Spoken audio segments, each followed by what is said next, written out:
Get your ass back down there. Yeah. You can't leave me here by myself. Rude. Especially when Charles Jacobson asks you a question, Cool Greg. Damn, Charles Jacobson asked you a question, you walked off. That's so... Bro, I don't even think he's in the building anymore. The disrespect, man. The disrespect. I did not expect to get this reaction from you guys. Cool Greg and Kevin, if you two were to get a show, what would it be about? This is a really good question. It would probably be us traveling the world, checking out different cities. Oh, that sounds good. Shenanigans. Probably call it Brothers Broad. Brothers Broad. I know what people would think. I don't know. That's not... You guys aren't brothers. Yeah. You're This not isn't abroad. Fuck you, it's our show. You guys have a real good lead up into this. Can I just say that I really like these new chairs? Yeah, you by the do. way? Yeah, They're you real do. nice. They finally Real came in. nice. Finally They're came in. pretty sturdy. Fun fact, they were sold out for super long. Oh, is that what took so long? Yeah. Nice. There's nothing more just fun than opening up new packages of like, hey, this is how I'm gonna make the studio better today. I do like when we get new packages, except for the fact that now that I've started ordering so much stuff on Amazon for us, I like get really excited of like, oh, I got the, oh, this is not exciting. This is hangers for the closet. Oh, did we get them? Yeah. Didn't we? I feel like I gave them. Probably. I think I gave them to you. Did we hang the stuff up in the closet? Maybe we didn't get the hangers. Maybe we got something else. I'm excited about the hangers for when they come though. Yeah. I still need to order the hot Cheetos because I forgot to do that. Oh no, we should go to Costco Business Center. Cool, Greg, what are you doing tomorrow morning? You want to go early to Costco Business Center? I'm down. We can buy paper towels. Can you look if we have trash bags, Ziploc? Well, do we need anything? We have like half a box of trash bags. So yes, we yeah, need more them. trash bags then. Cool. Kevin. Yes, ma'am. DJ Kento wants you to link a tweet. Link. Oh, to the standing chairs. Why is my brain broken? Yeah, hold on. Let me try tweet to a link. find There we it go. all. I can't do it. Cool, Greg. Can you show them how high the chairs go? They're really. That's why I like them so much. Like on the reels. It's so high. If I could have this chair at my desk instead, I totally would. No, you can't. That's why I said if I could. Well, you can't. So stop talking about it. Maybe one day you'll just come in and my desk will be at standing height and my chair will just be at standing height. And maybe too. the next day you'll come back and I your won't have a chair will be desk. yeah, your desk will be gone. These things happen though, Joey. This is true. It's unavoidable sometimes. Charles Jacobson says, remind me, Kevin and Cool Greg, you guys are hilarious in the documentary of Extra Life. Don't encourage Kevin and his shenanigans. I don't know what you're talking about. Don't encourage that. I don't know what anyone talking about. Look how tall Greg looks in that. He's a giant. I know. He is super tall. All right, I put the link in the chat there. Perfect. So You anyone can watching this on YouTube. You too can have these wonderful chairs. No, you can't because the link is not there. So. Yeah, it is. What? No, I meant on YouTube once it got on posted. YouTube later. We're doing Sorry, these you can look pre-shows. on Amazon and look for standing desk chairs. Anybody tell the guys that it's time? No. Yeah. All right, I'll go. Yeah. Whatever. Too busy trying to be the star. No. I asked Kevin, hey, are we live yet? And he was like, oh no, and ran in here. In like a very Kevin way where there's a lot of noise and unnecessary fast movement. Then he came in here and you guys were talking about stuff of like needing to fix stuff and I don't know what that was. And then I said, I can sit in if you need someone to sit in because we should start rolling. And then I did. Now just act like you're trying to be a star. Yeah. Not to mention that I also posted the Patreon post, which technically Kevin's supposed to do. But I did it. Not to mention I made all the Patreon posts and the live stream, set up the live stream stuff. I'm doing Kevin's supposed to do the end cards, which I haven't done for a while. I forget. So yeah, but it'll be easier because there's only one. So now, yeah, so because it's good. I'm gonna be on. It's super nice too. Of like, it takes a lot less time for me because I don't have to schedule tweets every day for Game Over Greggy. It's just once a week, so that's nice. Yeah. Hi, Mark Freeman. Amy just messaged me about that. I don't know if I want one, but I will let you guys know if I do. Thank you for the offer. Cool, Greg. What game are you playing lately? Lexicana wants to know. I got the cell phone, so like I feel like I'm new to having a cell phone, bro. So I'm getting like all these kind of apps and shit, like shit I'm not used to. But I've been playing Boom Gang. I play Mario Run. Oh yeah. Minion Run. Now there's a different one in a Mario, different game I have. But I've been playing a lot of games on my phones. But have you been playing Pocket Camp Animal I Crossing. do have it, but that's the only one I haven't got into. Oh, it's fun. I like it. I got Tim's Disney emoji blitz. It's a little too quick for me. Yeah, keep I up saw with it. Kevin started to play. I was like, that's Oh. interesting. Yeah, I don't know. I don't have the foresight for it, man. I don't really love match 3 games like that. Mm-hmm. I went home when I was home over Christmas. I was sitting with my mom on the couch and I looked over. I was like, "Are you playing Candy Crush?" She was like, "Yeah, I like to do it when I watch TV." I'm like, "Okay, thanks, Mom." Let's see. Griffin Thunnell says, "I take it back. Joey's the best." Thanks. I like to think so too. I won't tell Kevin you said that. You ever think you're just... Oh, fuck. What? Forgot to turn the timer on when I hit record. Ooh. I hate things. All right, hold on. I'm going to wait till it's exactly at 6 minutes. Oh, that's not bad then. Don't talk, Joey. Kevin also. I need to concentrate. Kevin also. Hit it. Chat, Hit it. So I can't see what anybody's saying. Did you see me hit it, Joey? I don't have a clock, so no, I didn't. Okay, well, you don't have to be rude about it. Jesus. Okay, I'm sorry. You can be rude about it. Thank you. Yeah, whatever. Maybe I want to be rude about it. DJ Kento says, "Did y'all get my Iron Man 4K Blu-rays yet?" No, I haven't gone to the shit, post we need office. to go to the post office. Hey, Cool Greg. Do you want to do both of those tomorrow, or do you want me to do the post office? On my way in? I was grabbing Cool Greg's attention so that we could do both of them. Okay, that's fine. But it makes a lot more sense for For you you to do the to post office. just go on my way to work? Yeah. And for you guys to go to Costco? Yeah. Okay. Hi, Mike. His name is Greg. No, I was looking in the chat. I know, Joey. Hi. Hi. Joe. Just hanging out with the chat. Pre-show. Oh my god, that was so loud. I It don't wasn't like that that. bad, guys. It You, wasn't that why? bad. You should get in here though. Where? Here, Yeah, you go right in the middle. What's up? Welcome Everybody. to the Game Hey. Over Reggae pre-show. Hi. Oh, Hey. you're talking to them. I'm talking to everybody, Kev. It's okay. You're part of everybody, aren't you? I'm speaking nobody. Joey, yes. catch me up on your day. What's been happening? Not a whole lot. We adventured over to Whole Foods. Yeah? Use your mic, Joey. It's a lot of work. I don't like this. I don't know. It's been busy. I feel like yesterday and today have been super busy, but in really good busy ways. So Cool. just a lot of secret things. I was going to say, yeah, you can't tell me about them? What secret things? Yeah, all What- these what- people. I know that part, yeah. All these people. Cool Pretty G, much. what are you up to? I like that everyone's wearing the same Flexing. sweatshirt today, though. Flexing. Nice. Where's he Nice. flexing at? Okay. Bye. Bye. Adam Neely says, "Hey Greg, saw your post on r/PSVR. That sub is super nice, and the devs seem to be post on there pretty often, which is cool. Oh, I know. A lot of people are like, oh, welcome to the sub, or welcome to the subreddit. I'm like, fuck off, man. I've been here. I'm just a lurker. I lurk on most video game subreddits, just don't pop up and talk. You know what I mean? Am I in that Animal Crossing subreddit, Cool Greg? I am. Am I in the Vita subreddit? I am. Switch? I am. I fall asleep to the Switch subreddit every night. You really? I do. Wait, hold on. It's the last thing I Cool look Greg's at about to before I drop something. fall Cool Greg's asleep. about to drop something. No, I heard that WWE's putting out the best of their moments in VR. I heard that too. So what is that? You're just gonna put it on? I get to live. I that? guess, that yeah. gonna work, I have yeah. no idea. I'm very interested to see what it Drive is the too. milk Yeah, truck 20. that Kurt Angle comes out in. I would think they've started filming it, and like you're gonna be able to put it on, and be ringside maybe for moments. Future moments. Yeah, like I would think because they don't have any content from what I saw. It was just an announcement they had out. Yeah, Yeah, it's yeah. sweet. I'm excited for that. It'll be cool. Dude, I want to be at the Royal Rumble because Trish and Sasha are gonna fight. Sure, So that's gonna be in the future. So maybe they have that on. that would work. camera. That would work. Is it Yeah, gonna yeah, be yeah. Twitch like Stratus was Greg Sasha Banks before Sasha Banks. Nice. Trish Stratus. Before I Yeah. knew, Are you ready for some Stratisfaction? guaranteed. Remember she did? Yeah, Ooh. yeah, yeah. Yeah, that was Are you boys ready for some TNA? Test and Albert, remember? Wasn't her tits and ass. It wasn't that. It was. Albert. That's what they wanted you to think. A train.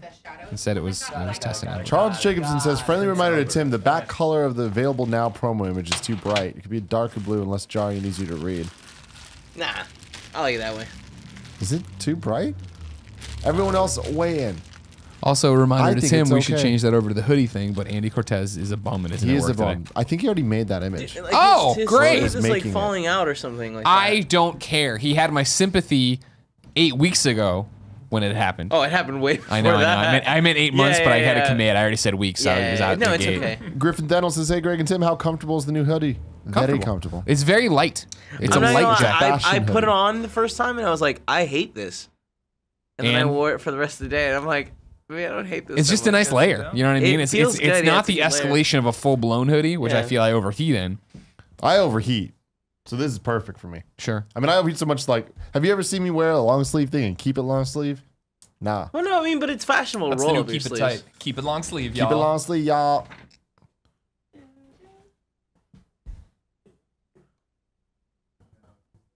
The lower TV has hella glare. That's because we're looking at the chat. When the chat goes away, the glare will go away. Shut your mouth. No, I respect you. Thank you, DJ Kento, Oh, it was him? for the heel kick shout out. Oh, okay. got it. DJ Kento. Cool, Greg. I just wrote my newest rhyme. This can't happen. I overheat. I overeat. I never overbeat my meat. Word. I don't believe that shit. On for the a second. street with my feet or my woman's feet. Wearing cleats. Pixel says, yo, Tim, starting a job at Disney World through the Disney College program. If you want free tickets, hit me up. Thank you. I appreciate that. Good luck. I once almost applied for the Disney College program. What is the But, Disney College program? It's an internship, but they'll send you to Disneyland or Disney World, and you like But what do you essentially do? be a slave.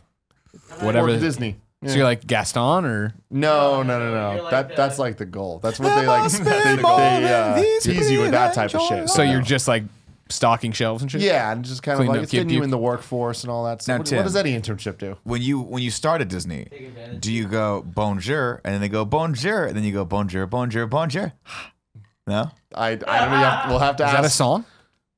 Yeah, isn't that how like Beauty and the Beast? Bonjour, bonjour, Bonjour, bonjour, bonjour. You're You're welcome, Mark Freeman. Hi. DJ Kento, why? Just change your fucking name back to DJ Kento on Twitch. I'm tired of this. What did he change it to? Isn't it? THF show. Kento What's show that? or Bring your some chair shit. a skill. It's the Can too I? fucking honest show. We but get like it. This one. Like bring We it. get it. Oh, I see. But DJ Kento Go vertical. rocks the motherfucking beat now. You know what I mean? Like it's straight up Is that too tight. high? tight. Oh, thank you. Sliding man. On EMs? Tell DMs, me what'd he when say? I'm in. Good. Some Thank nasty you. shit? He's talking shit about me? That motherfucker talking shit about me?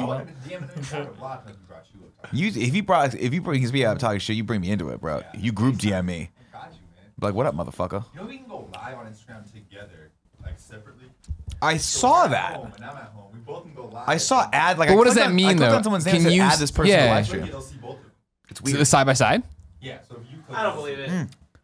Let's try The it. mid. Yeah, we're gonna do this right now, ladies and gentlemen. Adam Hawkson says, Tim, when's the direct going to be announced? Freaking honestly, I don't know, man. I don't know Like, what's it happening. should have been announced this morning at 9 a.m. and it wasn't. Sad. Keep going. Nick, Hold on, we're in the middle of it. the We're trying- whistling, all it right. was so good. So now they're telling my followers that I'm live. Hey everyone, I think I'm live. We're telling you. Wait, oh, have you no, turned mine it hasn't around? started yet. I was filming you. Oh, I was. Now you. we're filming I'm each other. you.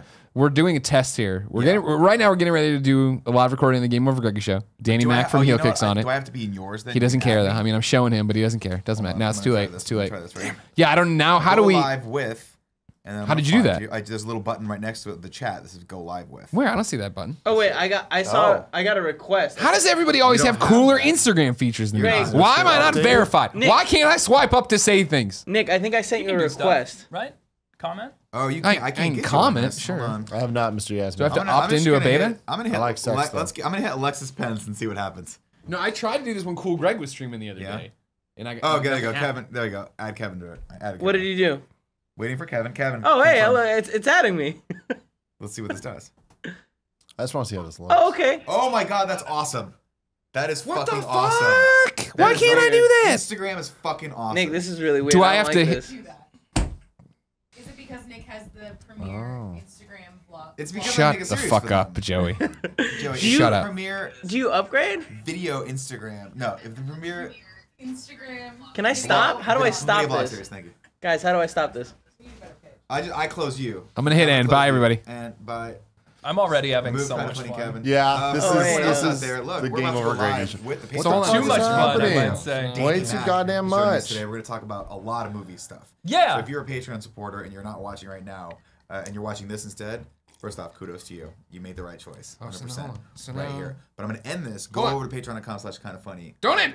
I want to go. What, are you gonna try to I'm do gonna it? go into yours. I got and two does more that- requests. There's a So I bunch of people click that have there requests. and I. What It's right there. You see Yeah, that go right in there? it. Motherfucker! Why don't I have these I don't know, buttons? I don't know. Oh, there it is. There it is. There it is. There it is. This is entertaining. You entertained? You by can this? hear me okay, right, Kat? Oh, I can hear you great. Cool. You sound I just great. figured I'd use this opportunity Well, to I give got you a this sound right check. there you Oh, go. excellent. There it This is. is super fun. You and your beautiful eyes. By the way, don't cover that It's so part. That's pretty. the mic. No. Get on my They're phone. almost as pretty as Tim Gettys, where you at? but not as much. Almost. Yeah. It's connecting. Tim, there we are. What's big? Yay! What's big? My love for your eyes. Every Nick and I appreciate that. I can see the dreams behind This is the perfect one. behind your I eyes, like and I this. think that's what it is. That is what it is. There's a lot. I don't like this fucking Perception. echoation. This is genius. Stop doing the echoing though. Guys, why do we don't even need Kevin Let's anymore? both go on 10. Let's be on 10. We don't even need. Joey's doing it too. We don't even need. What did you need from me, Kevin? Something? No, I was just talking about your eyes. All right, guys. I'm ending you. Going back to you. Oh, but I guys. can leave. There is no direct. Yeah, you should be able to leave. This is neat. A plain There LaCroix, is no huh? direct. All right, like I said, everyone, all thanks we so much. got. Is it just I'm gonna soda? archive this 'cause No, it's I'll see you guys later tonight. I'm doing sparkling green. water. We've got berry I'm LaCroix. totally Yeah. green tonight. Yeah. Don't forget But to is my it show on flavored of Thursday. like And anything? The Love blue you all. one's just sparkling See you water. Right. tomorrow You guys have morning. raspberry ones You get too? your I ass can't fuck with tomorrow, berry. like they It's said. too much. Patreon.com/kindafunny. Too much. Exactly. Get your ass tomorrow. Unvariable? It's unvariable. Damn, dude, I like you. This is gonna be good. That's it. That's all Charles the good says stuff Danny I is got. too I love it. professional for this show. Between that and the fucking whole If half I'm too foods, professional for this it's been a show. good day. The what? It's been a good day for jokes to make Tim laugh. All right, are you guys ready to start the show? Sure. Everything seems. We went to Whole Foods. Perfect. Shit's getting real in the Whole Foods You gotta be honest. parking Don't be lot. afraid. I gotta be you gotta, right up You in gotta there? move it around if you're gonna move and look at people when you talk. I'll Yeah. do it. All right, Nick, let me hear you talk since you've been talking. Check one. There must be more than this prevent your life. Bonjour. Bonjour, bonjour, bonjour. Fuck, you guys are really making me want to go watch. Guess, I like that as a part where he's like, guess what? I'm going to make Belle my wife. In the live action? Spoilers. And both of them, I think. Spoilers. Because remember, that song's really long Gaston's in the movie. intentions. Yeah, It starts with her, then it takes a It's break, the and then it goes entire back to it. exposition of every really set, does the explain whole everything. It's setup. really good. Here's the bad guy. Here's the good guy. Here's Right. what's going on. I need to go back. I want to go. Tim, Yes. will you watch all of the classic Disney movies with me at some point? Around. Don't even Well, it depends on how well the Marvel Cinematic Universe in Review project goes. I'd You like to guys go should go back. subscribe. It's now available on iTunes and podcast services around the globe. Look up Kind of Funny Reviews. You might need to actually type out the whole thing for some fucking reason. You can't just put Kind of Funny and it would come up because that would be too easy. Put in Kinda Space Funny Space Reviews and it'll be there. Put no on space all in the podcast services except for Spotify because Spotify still hating on us. They're still hating. I don't think they hate on us. hate. They hate on a They hate on platform. SoundCloud. Although there's yeah. a rumor that Spotify is going to buy SoundCloud, and can they just fucking do it? That'd be awesome. Let's just get it over with. I saw some people on Reddit complaining about RSS feeds and SoundCloud, and I was like, oh, that's About all- us? About SoundCloud in general. Why Really? the guy doesn't like SoundCloud and why we should get off SoundCloud. Oh, I saw that. And I was like, I don't know anything about this. I'll bring it up to an adult. Yeah. But you're the only adult I know when it comes to that stuff. And as Nick brought up today on the morning show, you hate Portillo and won't put him on shirts anymore. It's true. You're a Portillo hating ass motherfucker. I didn't want to say it, but now it's out there. Someone had to. Someone had to. He's got to go. Portillo or Tim? Yep. Okay. Well, why would I tell not you put Portillo what. on shirts? No, we're just fucking. Is it reflected off the TV? It's yeah. Angle the TV upwards Just rip it off. Smash it on the ground. or down. Nailed it. Nailed it. Ha! Someone keeps adjusting the TV by accident. I'm assuming. Every once in a while, like your butt bumps it. It's right at butt bump level. Your butt bumps it? You know, don't fucking act like you never bumped something. I'm with just your butt. saying, like, that's Is your not butt butt down bump there? level, yeah. I'm shorter than you guys are. No, but you know what I mean? Like you're walking around, you go to pick something up, your butt bump.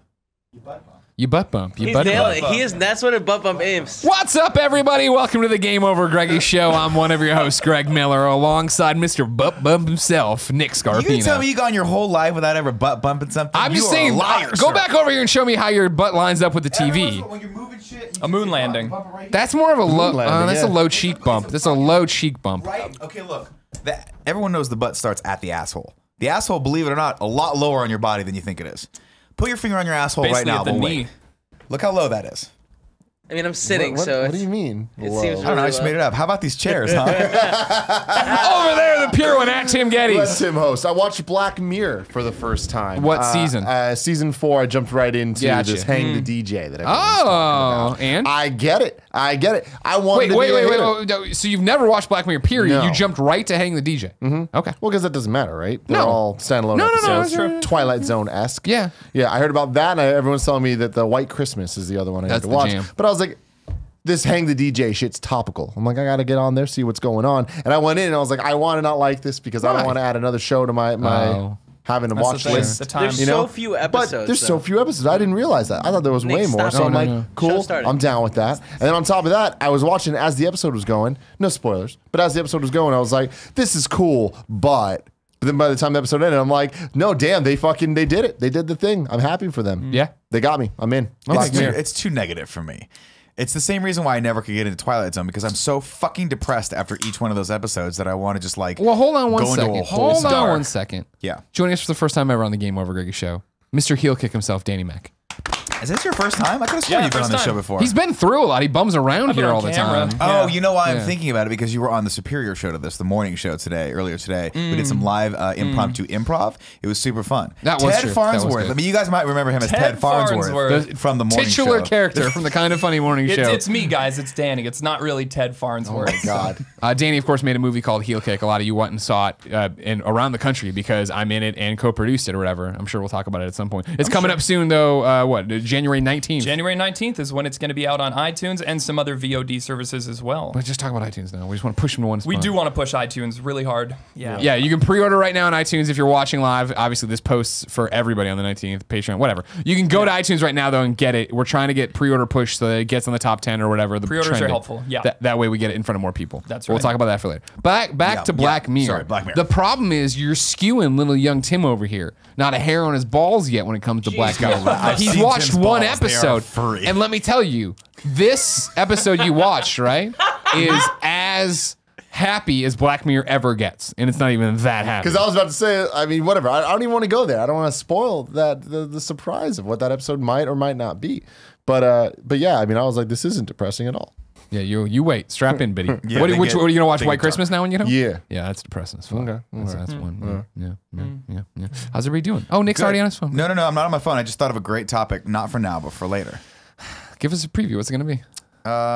Mooning people. When is it appropriate to do that? I mooned Tim the other day. Look, He it's a did. thought process. He did. When? I was part. When did you moon him? I was. That's the question. That's the question. When is it? When is it appropriate? Getting ready to go When do you home. moon people? It was Before 97, I probably think. 7 p.m. Very before dark last year. outside. Yeah. Very, very dark outside. Okay. And I'm just in And my you see car. this one and I was like, you shimmering know what? white circle. I can't drive my car until I download I Need a Hero Yep. by Bonnie Taylor. So I can listen to it. And over the universe over delivered a hero to you. on repeat, and I start playing the song, and then I look up, and there's just a white ass in So front of white. me, and I was just like, So "What the fuck?" impossibly It was white. Nick. Nick was just in front of my car, and I did not know that at all. I was leaning in to put stuff into my car, but I thought, what if it would be funny? Because I knew it was Tim, and his lights were on. I was like, it'd be really funny if at least half my ass was hanging out of my pants right now. So I pulled the old plumber's crack. Sure. Started with the plumber's crack, and then I was like, no. Full that's Monty. going- Tim Gettys wants more than that. Yeah. And so I pulled it down halfway, leaned over, and I waited just long enough for Tim to like maybe think it was me, and then I looked over my shoulder, and he was like, he just It was gave me the shake off. definitely That's a dice moment. roll. That a lot of people on that street. You know, a lot of A people. lot of people on the street. That's I what, and think then I thought I You was become like, a that's- sex offender if Yeah, I they mean, to catch you answer doing your that. question, quick. the topic, I don't think we need to make a topic. It can just end right here. Yeah. Don't do it. It's 2017, 2018. The time for that is gone. Now, the answer of, is it okay to do it to me if you're Yeah. Nick Scarpino? Yeah. Absolutely 100%. it is. Is it okay in almost any other context? Nah. Okay. Just shy away Good from to it. know. This is really good to know. I mean, So you got in like right before, while the getting was good. Yeah, I pretty think much. I think that's it. I think Before that was the the bubble last popped. one. That's ever. right. I Yeah. might not even like. I'm to the point now where I'm. I try to be cautious, try to be respectful. I don't even take my clothes off at home. Just go right into the shower You're a with hop jeans on. and I'm skip like a away never from dude. being an old koozie. old goose. That could be the last time anyone ever mooned anyone. Like Period. It's you. Oh, right it'll now, I never think. end. Butts did will it. always be funny. you like showing your butt to people. I don't like it. I just do it. It's got to be You done. enjoy it. You know what 'Cause I I mean? must. I don't mind it. I'll tell you one thing right now. I'm putting How out- many I'm putting times out do a you rule see here. my ass? Your bare ass? Yeah. Once. Yeah, when I was walking out of here, right? But I've seen it. I did something. I mooned this show one time on the mooned morning show. But I've also seen you. I remember distinctly you wearing these like Pikachu or some yeah. sort of like Yeah, yeah, yeah. underwear. SpongeBob. Yeah. And you you twerked for us on Sure. camera, and then it Up at was noon. so graphic that we actually had to blur it out. Sean Finnegan had to blur out my junk bouncing around. I Yeah. think Fran was like, "Guys, that's actually porn. That's actually porn." I was Sure. like, "I don't. It's art. I see it both ways." Thank you. I I'm see it glad both somebody ways. did that. I'm glad Yeah. somebody stood up for me. Greg's beautiful choach. Yeah, the That's what we choach. would call that if it was on a porn site. Go to Pornhub and search Greg's beautiful choach, and you'll get a Up at Noon starring Sean spell Allen was choach? talking to somebody. Yeah, how do you spell Choch? Choch? Yeah, CH. I don't know how Definitely you spell CH. thread. Oh. I don't know. I can't spell most words. I asked him how to do you spell big spell old thread? I asked Tim how to spell big old Greg today, and he was saw like, that. Where does the apostrophe go? "It's confusing." Where does Well, the where'd space you, go? where'd you I put take it bef- away the letter? You know, that's what it is. Is that That's all all it is? that it I is. did it wrong then. You put it in front, so I put it's big old big apostrophe OL. yeah. No, I wouldn't have done that. That's not how I would have sent you down. Excuse there. me a second. No, Let me that's go ahead fine, and that's fix fine, that. that's fine. Actually, Kev, can you fix that? No, wait, who the hell In the cares? It's the description. morning show. Everybody's In the having fun. description. Everybody go to Tomato, divisive, divisive. Now, speaking of this. lay it on me, Tim. So, okay, Cool Greg had a whole thing with this too as well. He was asking me, he was like, Tim, he came to me as his big brother. And he was like, Tim, I need some help here. Big brother. Like, people don't actually say potato, right? No. And I'm like, Assholes no. do. And he's like, because they say tomato, tomato, potato, potato. And I'm like, yeah, but no one says tomato either. And he's like, yeah, I think that they do. People And on the I'm East like- Coast probably do. They're assholes. Well, that's true. Mario. But does anyone say tomato? And is that a real thing? Clamato. Tomato, yes. Like you might get a tomato every once in a while. I'm not kidding. I'm not shitting you from people on the East Coast. Might give you a little tomato every once in a while. Really? Yeah.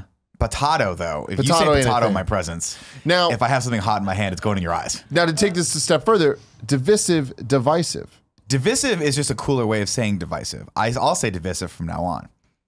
Greg, can I get the ruling on this? Divisive or divisive? Yeah. Like, is there a difference? I like Are they divisive. the same word? But I mean, are they both okay? Yeah. I mean, yeah, in common vernacular, sure. I don't know. I don't know. So the very phrase should be divisive divisive, issue. divisive. Yes. It's like, you know what it is? It's like when more refined people pronounce Saramonte Ceremony. No, that's not. or how it Chevy's, goes. which Or is the Chevy's. McDonald's. that McDonald's. McDonald's. McDonald's. That's how Kevin says I can't it. wait to hear. He gets, The shot he was gets really so bright. excited. He goes, "Oh, we're gonna Yeah. McDonald's." Shades Greg of and I Pulp look Fiction, like we're I really think. blown out. Just double check Zebra, would you? Thanks, Big Cat. Hi, you've reached Tara Bruno. I'm unable to come to the phone right now. but She's leave your like name and Miss New number, Jersey. And I'll get back to you shortly. So if Thank somebody you. says tomato, she'll know. Okay. At the tone, please record. There's your also message. we get to introduce Tara Bruno to the cinematic Game Over Greggy Show Yeah, universe. Yeah, I'm sure she's super glad about that. She's been through the studio enough. Tara Bruno, it's Greg Miller from kindafunny.com. You are live on the Game Over Greggy Show. We are just sitting down to record it. We'll be going a while. We need to know if anyone on the East Coast is dumb enough to say tomato. Because tomato. Does anyone out there actually say tomato? Or potato. No, nobody says potato. We all know potato. that. No, Ask your follow-up. Say follow-up question. follow. Potato. Nick's right here. You can hear him, but he wants to know. Hi, Sarah. Hey, hi, Tara. Hi. Follow-up question: do they say potato? But more importantly, tomato is what we're looking in for from someone who is as New Jersey as they come. Let me know. Bye. Well, that's a little. We'll put a pin in that one. We'll put a pin. She'll in call that back. She's a We'll professional. have to figure it out. But divisive, divisive, I can say it either way. I'm Either way. sure there is. Either way, There you go. See, man. There's Words are many- This shit gets Neither deep. or neither. I say neither.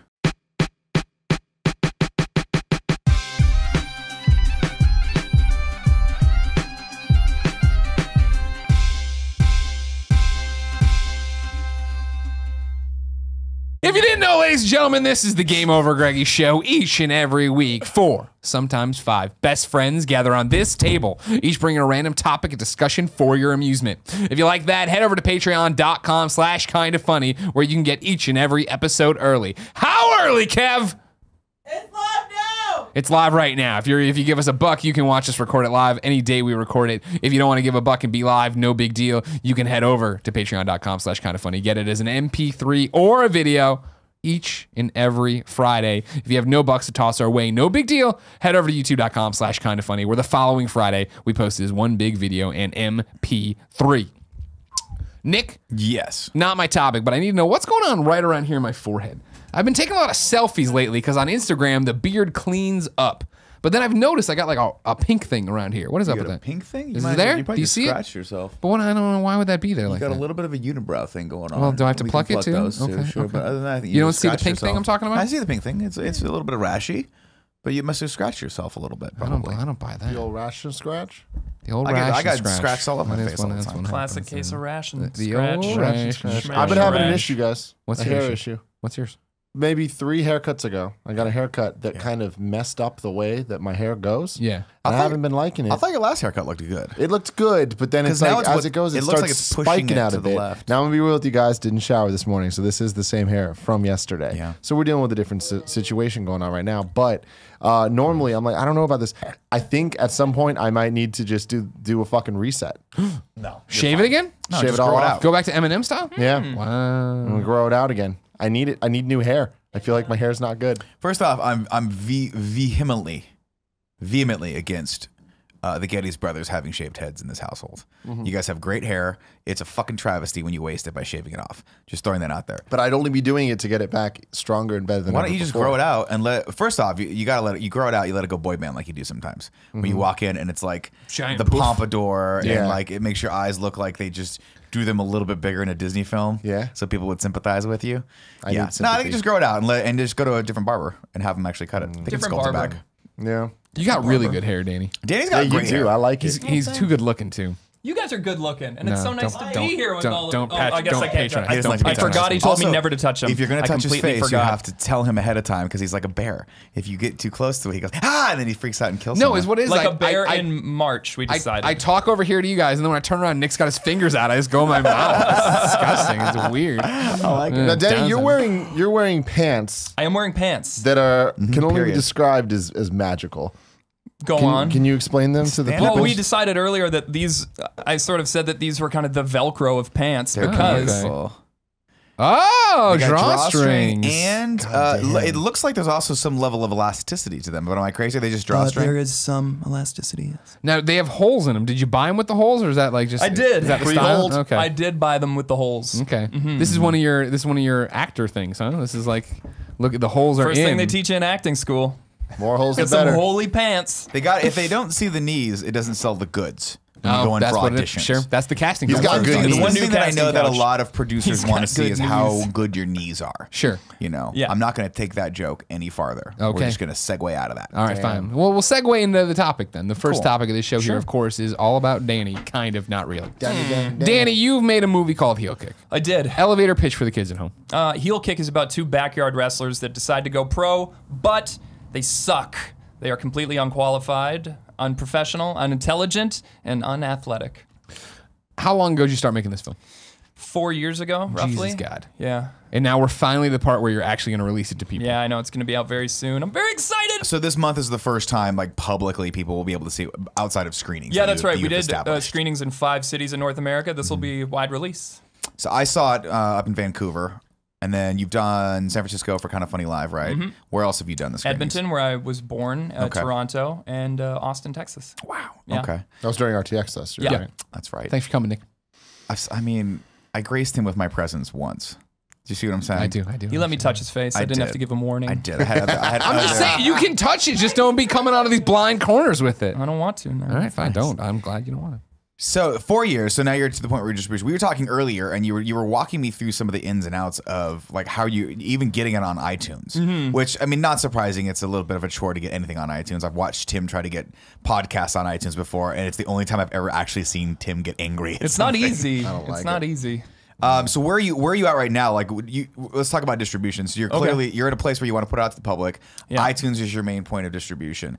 Walk me through that process. How does that work? So you can get a distribution deal, which is like a big company comes along and they put your film out for you, but I've decided to self-distribute. So I use an aggregator who does all the technical legwork, and they put it up on VOD services for you. And that's the route that I'm taking. Okay. So these guys are putting it on iTunes. It's also going to be on Google Play and Amazon if you want to do that, but we're pushing iTunes. Help like us we with the said. iTunes. Yeah, the iTunes is a big one because if it does well on iTunes, that is just such a great promotional thing to have. Like you're on the front of the store, so that's really good. But you know, if you don't use iTunes, there's other places to get it. But basically, you just give them a flat rate. I'm sort of advertising for them right now, but you give them a flat rate, but then you keep 100% of the money. Whereas if you get a distribution deal, sometimes you'll get 25% of the money coming back, or there's costs that come off the top.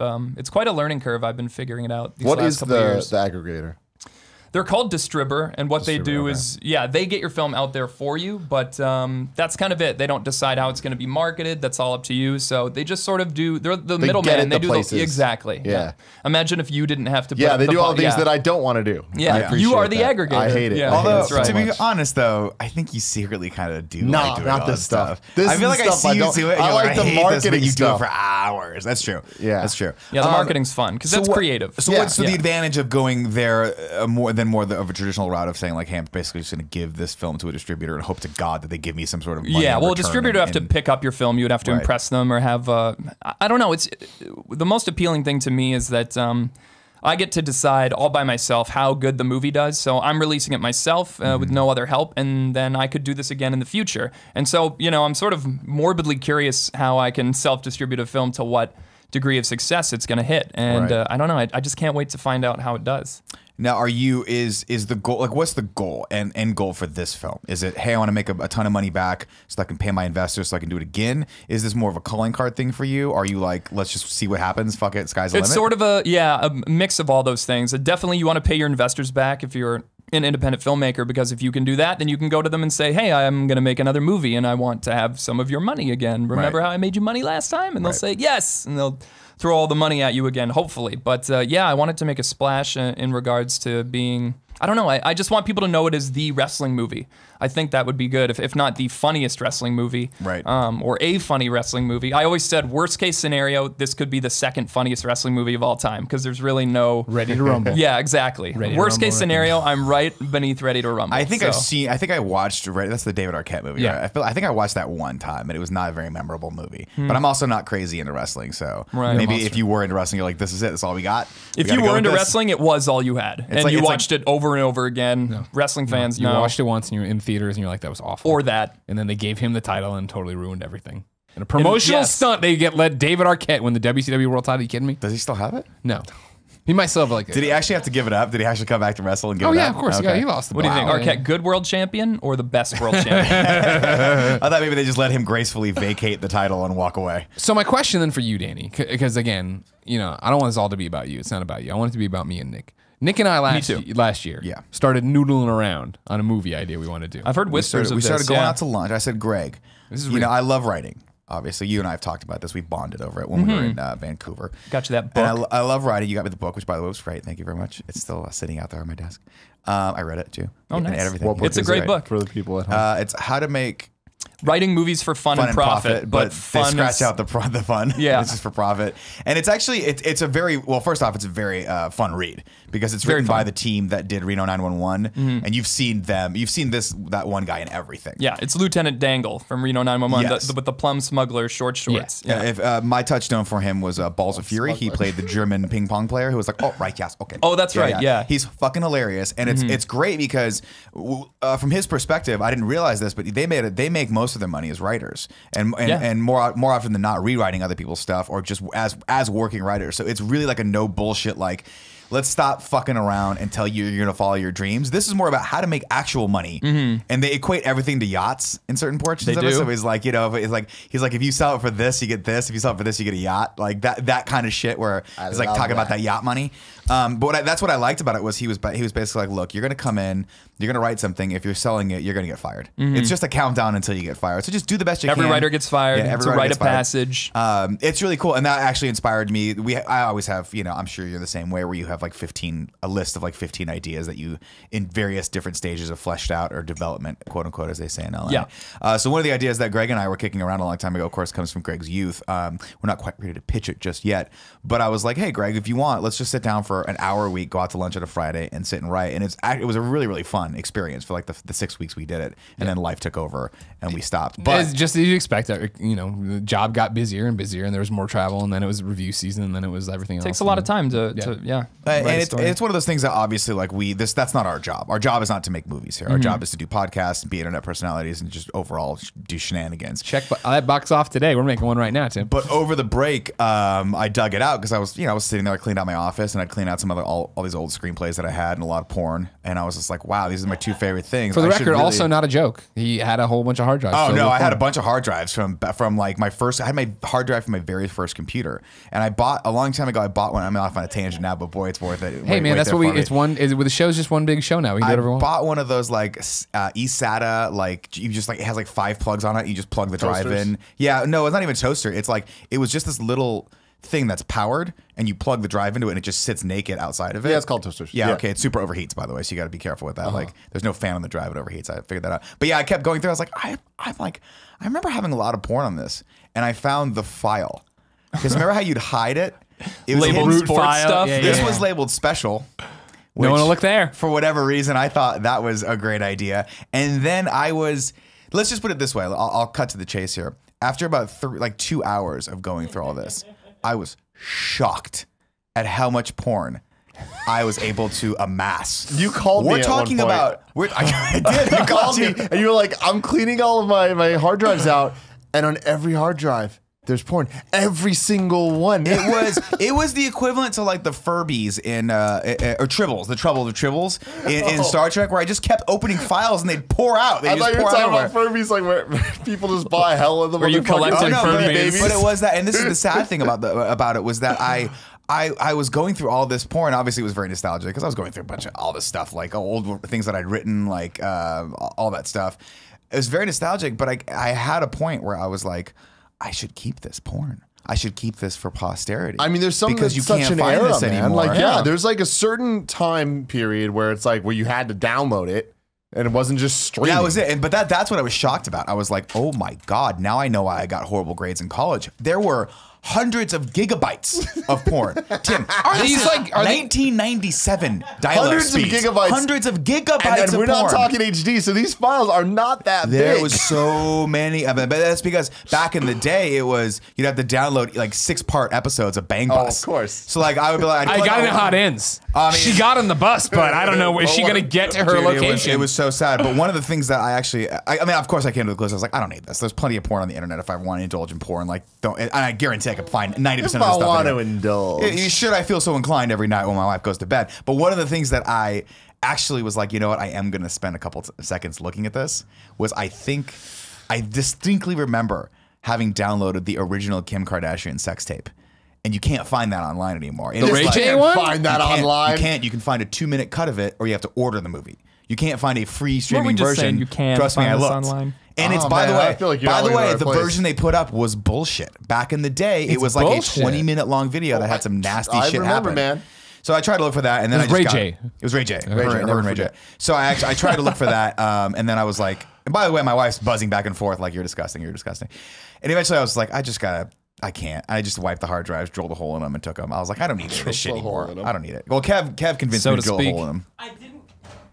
Kev's I didn't convince you. Like walked in and you're like, I'm gonna take a hammer to these like they do professionally. I'm like, they don't. Bring them with Here's how it hammers. went. I was like, I'm gonna take a hammer to this like they do professionally at Best Buy. And Kevin just shook his head for a second. He's like, Nick, there's nothing professional about Best Buy. I mean, There's the nothing funniest thing is professional that you feel the need to like That's get crazy. rid of these things as if it's like some government level. No. I don't feel the need to get rid of. He doesn't want the porn. his scripts getting taken. I don't want the scripts, and I don't want any tax forms or anything else. I have all that stuff saved. I don't want people getting like they can go in there and find your social security number based on that stuff. Hackers, the man. hackers, I mean, I Kevin. guess like I don't know. It's just so like Russia? whatever. Maybe I'm just a little too trusting in life. But I'm like, I don't think anyone's gonna go through it. If I throw a hard drive in a garbage can, that thing's gone. But that's the thing. I'm taking it to Best Buy. Just you follow this, right? What does Best Buy do with their hard drives? Why are you taking it to Best Buy? Because to recycle it properly. Because I can't break rules. It's true. You man. can't break All right. rules. But here's the thing. I just realized I don't think I've ever thrown away a hard drive. I have all my hard drives. Yeah, me too. From like Go through always, those, you'll because see the someday I might need. No, I never downloaded. So I was porn. I was there. I was you, but remember, I'm 10 years older than you. So that was me 10 years ago. And after 10 years, my wife's like, why? What are you doing? What are we doing with these things? Took them off. Really long story short.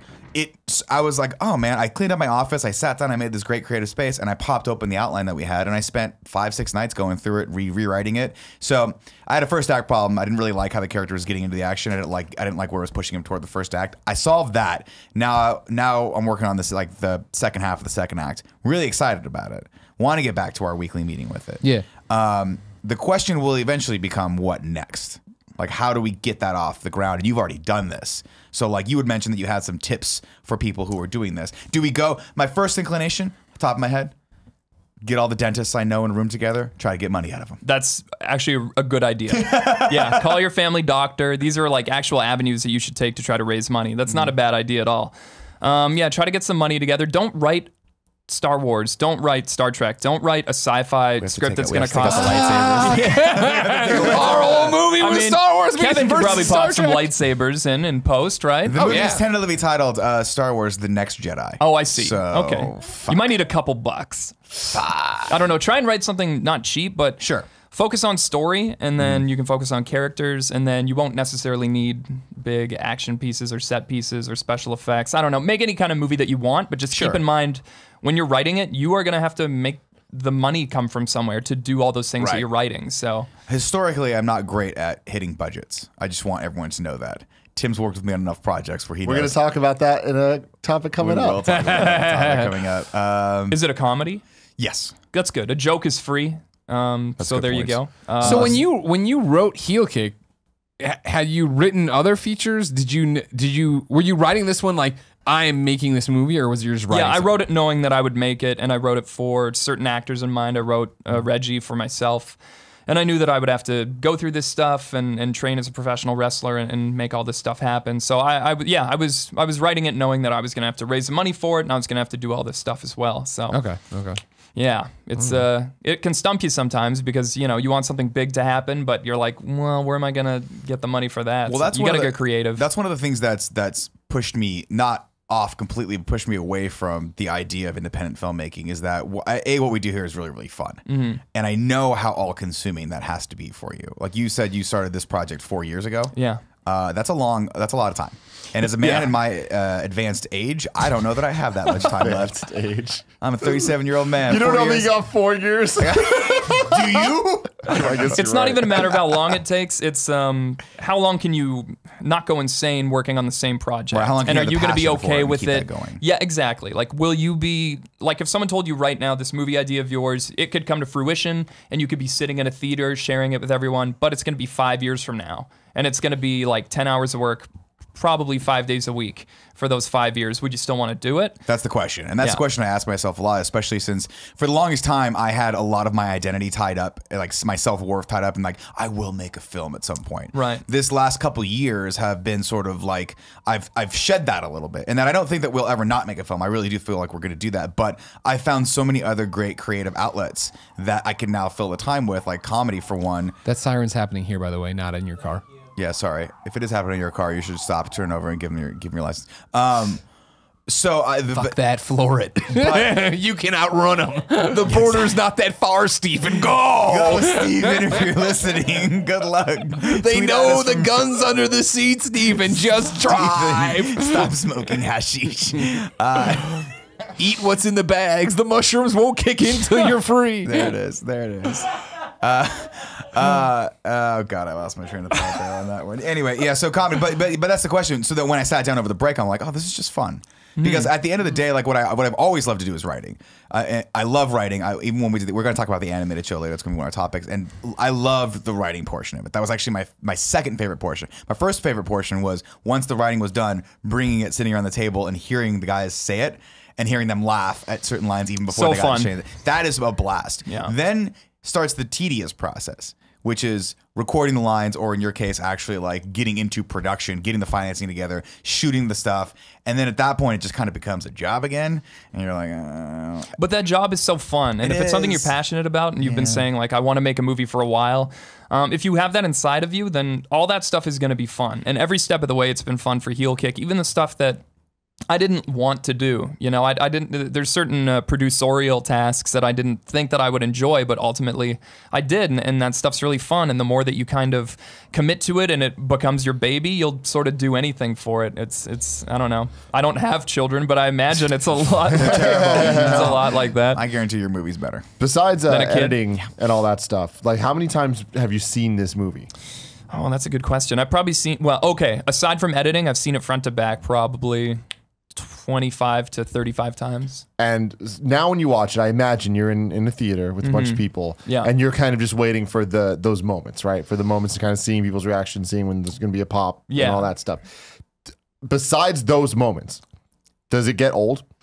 I'm going to sound like an egomaniac, but it hasn't gotten old yet. And I haven't watched the movie in a while, so when we do a watch along later, I'm actually think I might be able to enjoy it. That's fine. But Good no, call. it doesn't get old because I don't know. It's still satisfying to just see the completed package. I would imagine if I wasn't a big fan of the film, I would be like, I don't really want to Yeah. watch this another time. But I like it. I like it a lot. So I enjoy watching it, and I find new things to like about it. Hold on to your point. Good call. Yeah, we're doing a watch along after we record this Game Over Greggy show. So even if you've seen Heel Kick before, Danny, Nick, and myself are going to sit here, watch it, and do a commentary track over it. Where you obviously you buy it on iTunes, you can watch this and sync it up. Got and it. go. Wait, is it actually available on iTunes?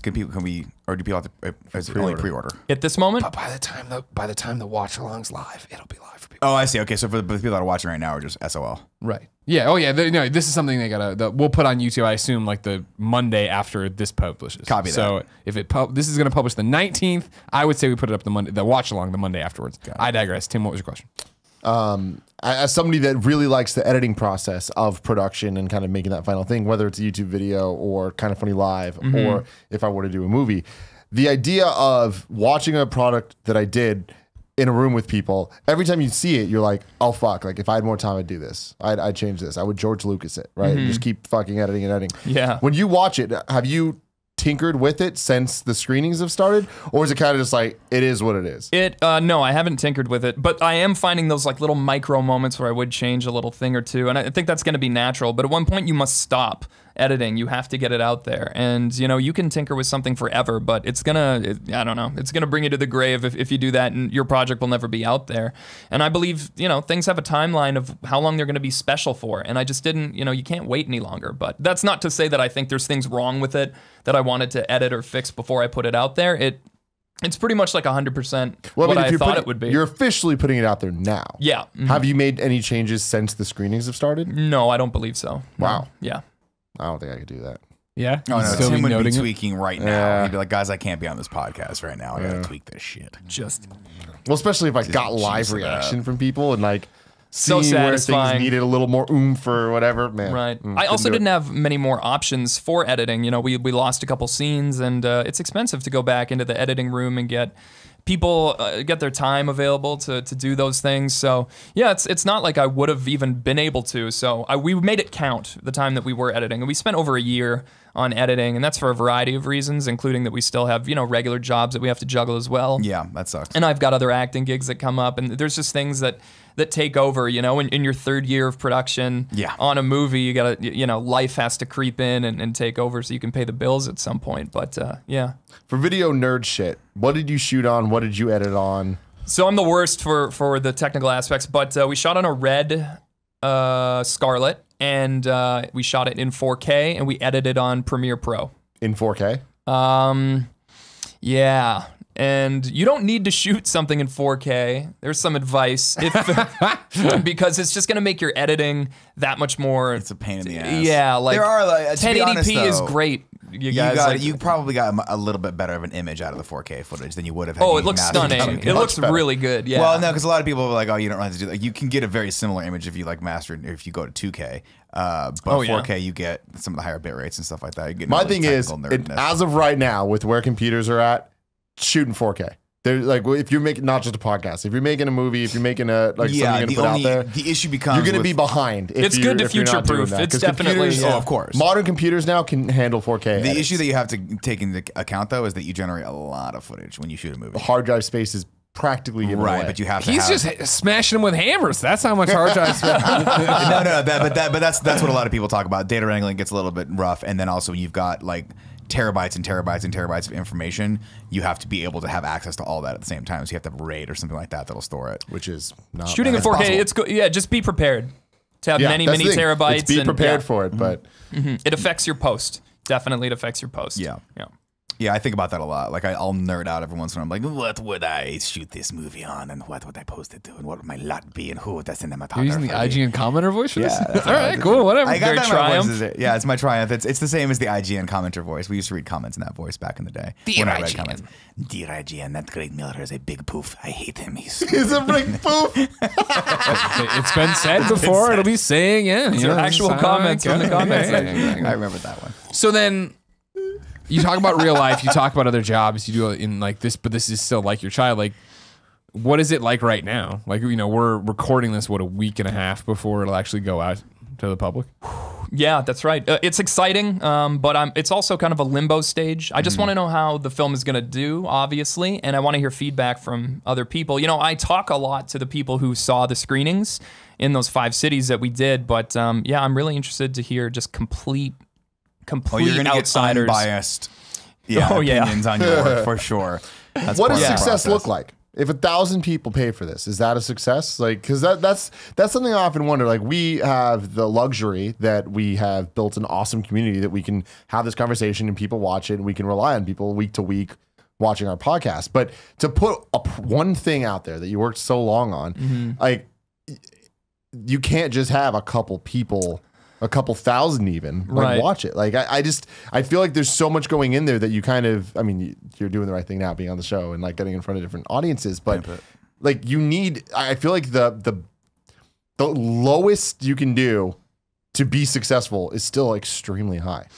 Yeah, there's definitely kind of a mountain to climb in regards to how good it has to do for me to need to be able to do another film, but I think it's doable.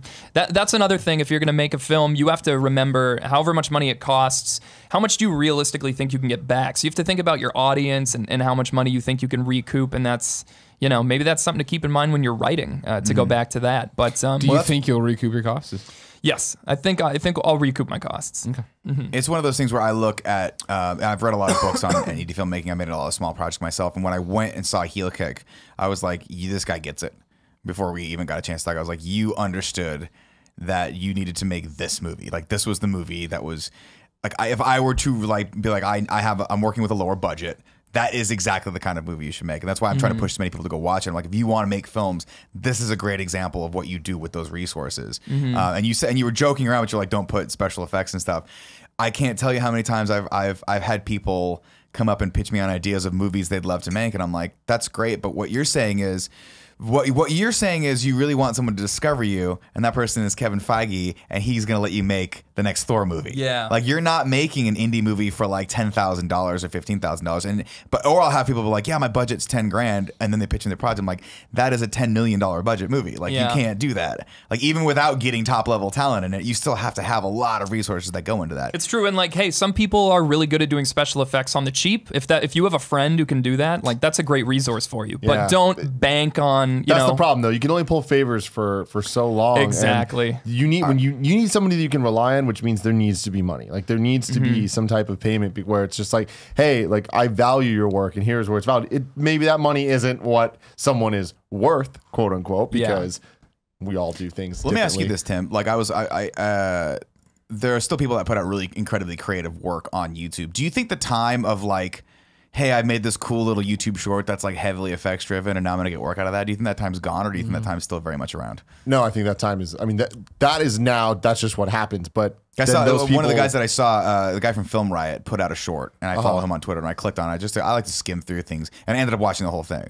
And it literally is just a sci-fi chase where he gets chased by a drone, and like some other stuff happens. But I was like, oh, that was really fucking cool. Like, that's interesting. I wonder if we're still in that era. We're in an era now where those people that do the VFX guys on YouTube, like the small short storytellers, they either get hired to do sci-fi TV shows, right? Like for Sci-Fi Channel, and things like that, or there's now YouTube channels that are big enough that they can bring them on Quarter Digital, for example. Yeah, those guys like their team is just growing and growing, and it's like they just snap up all the young talent that grew up watching them at this point. Yeah. Right. Yeah. So that's kind of where we're at. It's like there's now YouTubers that we've seen different generations of these people do these things. And like, you know, I came from the generation that grew up with Video Copilot, where it's like you just learn. Not Aaron Rabinowitz. Who was Andrew Kramer. Yeah. Andrew. Hey, I'm Andrew Kramer. What's Video Copilot? Video Copilot. It's a website pre-YouTube even. When you would go to Google, how do I make shatter glass effect? Yep. Video Copilot would come up like, hey everyone, I'm Andrew Kramer. Here's how you would make the gotcha. And it was just like there'd be like an hour-long tutorial video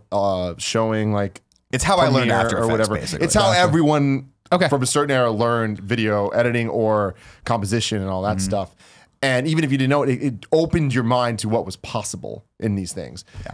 And then you could totally see, like Freddie Wong, for example. Man, I remember early Freddie Wong videos. It's like everything you see, you're like, oh, that's that tutorial. Oh, that's that tutorial. Gotcha. And then as it goes, now it's at a point where with Quarter Digital and Rocket Jump and all that, like you can look at them and they are really setting the tone for, they'll create effects that people are like, oh, they got that from Quarter Digital. Oh no, I mean that's the thing. I remember hours I would spend on like videocopilot.net, Creative Cow was a website .com. Sorry, I think videocopilot.net and Creative Cow. Yeah. Yeah, Creative Those Cow forums, man, they're great. was one of those places where I'd spend hours on it, and I distinctly remember like the feeling of like gut wrenching, like, oh fuck, when I Google something and come across a tutorial and I didn't know 99% of the things that you needed to know even to do the tutorial. The building blocks. So like when I first really wanted to start learning After Effects, because I started getting into motion graphics, I was like, I really want to know how to do this one effect. And then the effect was the stroke effect, where you just draw a line around something. But in order to do that one effect, it was like hours of tutorials. Because it's like you have to figure out how this program works first. So you have to keep going backward, which is basically an analogy for production, right? It's like, I want this end thing. How do I do that? Well, I don't know how to do this. I do know how to do this. Okay, well, that's where we're starting. Yeah. This is where we're starting. Well, now we got to learn this next thing. And I think what's important there too, and this kind of goes into just making a movie and all that, it's important to understand not just how to do all the things. There's a step before that, just understanding what are all the things. Well, that's the other thing too, is like you talk about story, which I think is probably the most important thing to consider when you're doing any of this stuff, right? And we talk about special effects stuff, and there's a lot of great, cool, action-y special effects things out there, but I think the ones that really push through are the ones that actually do manage to tell a story, and I think that's probably one of the hardest things to do. Oh, yeah. And remember in that book that we both had, there's that whole thing on Die Hard. And it's like when you're writing your script, ask yourself, is this as great as where Die Hard was at this point in the movie Die Hard? Yeah. And the answer is always no. You're not going to write something as good as Die Hard. But yeah, I mean, if you have a good story, that's all that you really need, I feel like. Yeah. And if it's incredible, then people will just throw money at you if you can get it in front of the right eyes. But yeah, I would just focus on story and characters, and because you can do that, and you guys know that you have cameras and you have editing talent. And what are your, as a writer, because you're primarily a writer and an actor, and just a stand-up guy. What are your not a stand-up comedian? No, stand-up guy. Sure. What are some of your resources that you recommend people read? That book is a good one because it just lights a fire up under your ass. It makes you feel like I need to be writing all the time. If you're an actor, you should just seek training. You should just ask fellow actors what you should be doing. Do you recommend a tremendous amount of training, or can I just be like, I'm an actor, I go out there on auditions? You did great improv today. Thank you. Yeah. Thank you. I didn't do great improv. I set it up. I was like the professor who was like, we're going to do improv today. Everybody sit on the ground and go, and then we do improv. I need a suggestion from the audience. Kevin's like, huh? Switch. For writers, the best thing a writer can do is write. His mic. It's a little tall. Is it going to get a little tall? The best thing a writer can do is write and then read other scripts. And you can download Hollywood scripts. Thor, Ragnarok. Yeah, they just released that. Yeah, they released them all. You can watch, or you can read the script for. It was only 4 pages long. It turns out Jeff Goldblum just improv the whole thing. Hulk smash is just page 3. Question mark. I guess we gotta get the Hulk smash. Darren Aronofsky released the script for Mother, and apparently he doesn't write in traditional form, so it's all just wacky, and everyone's like, okay, but Darren Aronofsky can get away with it. Did you see Mother?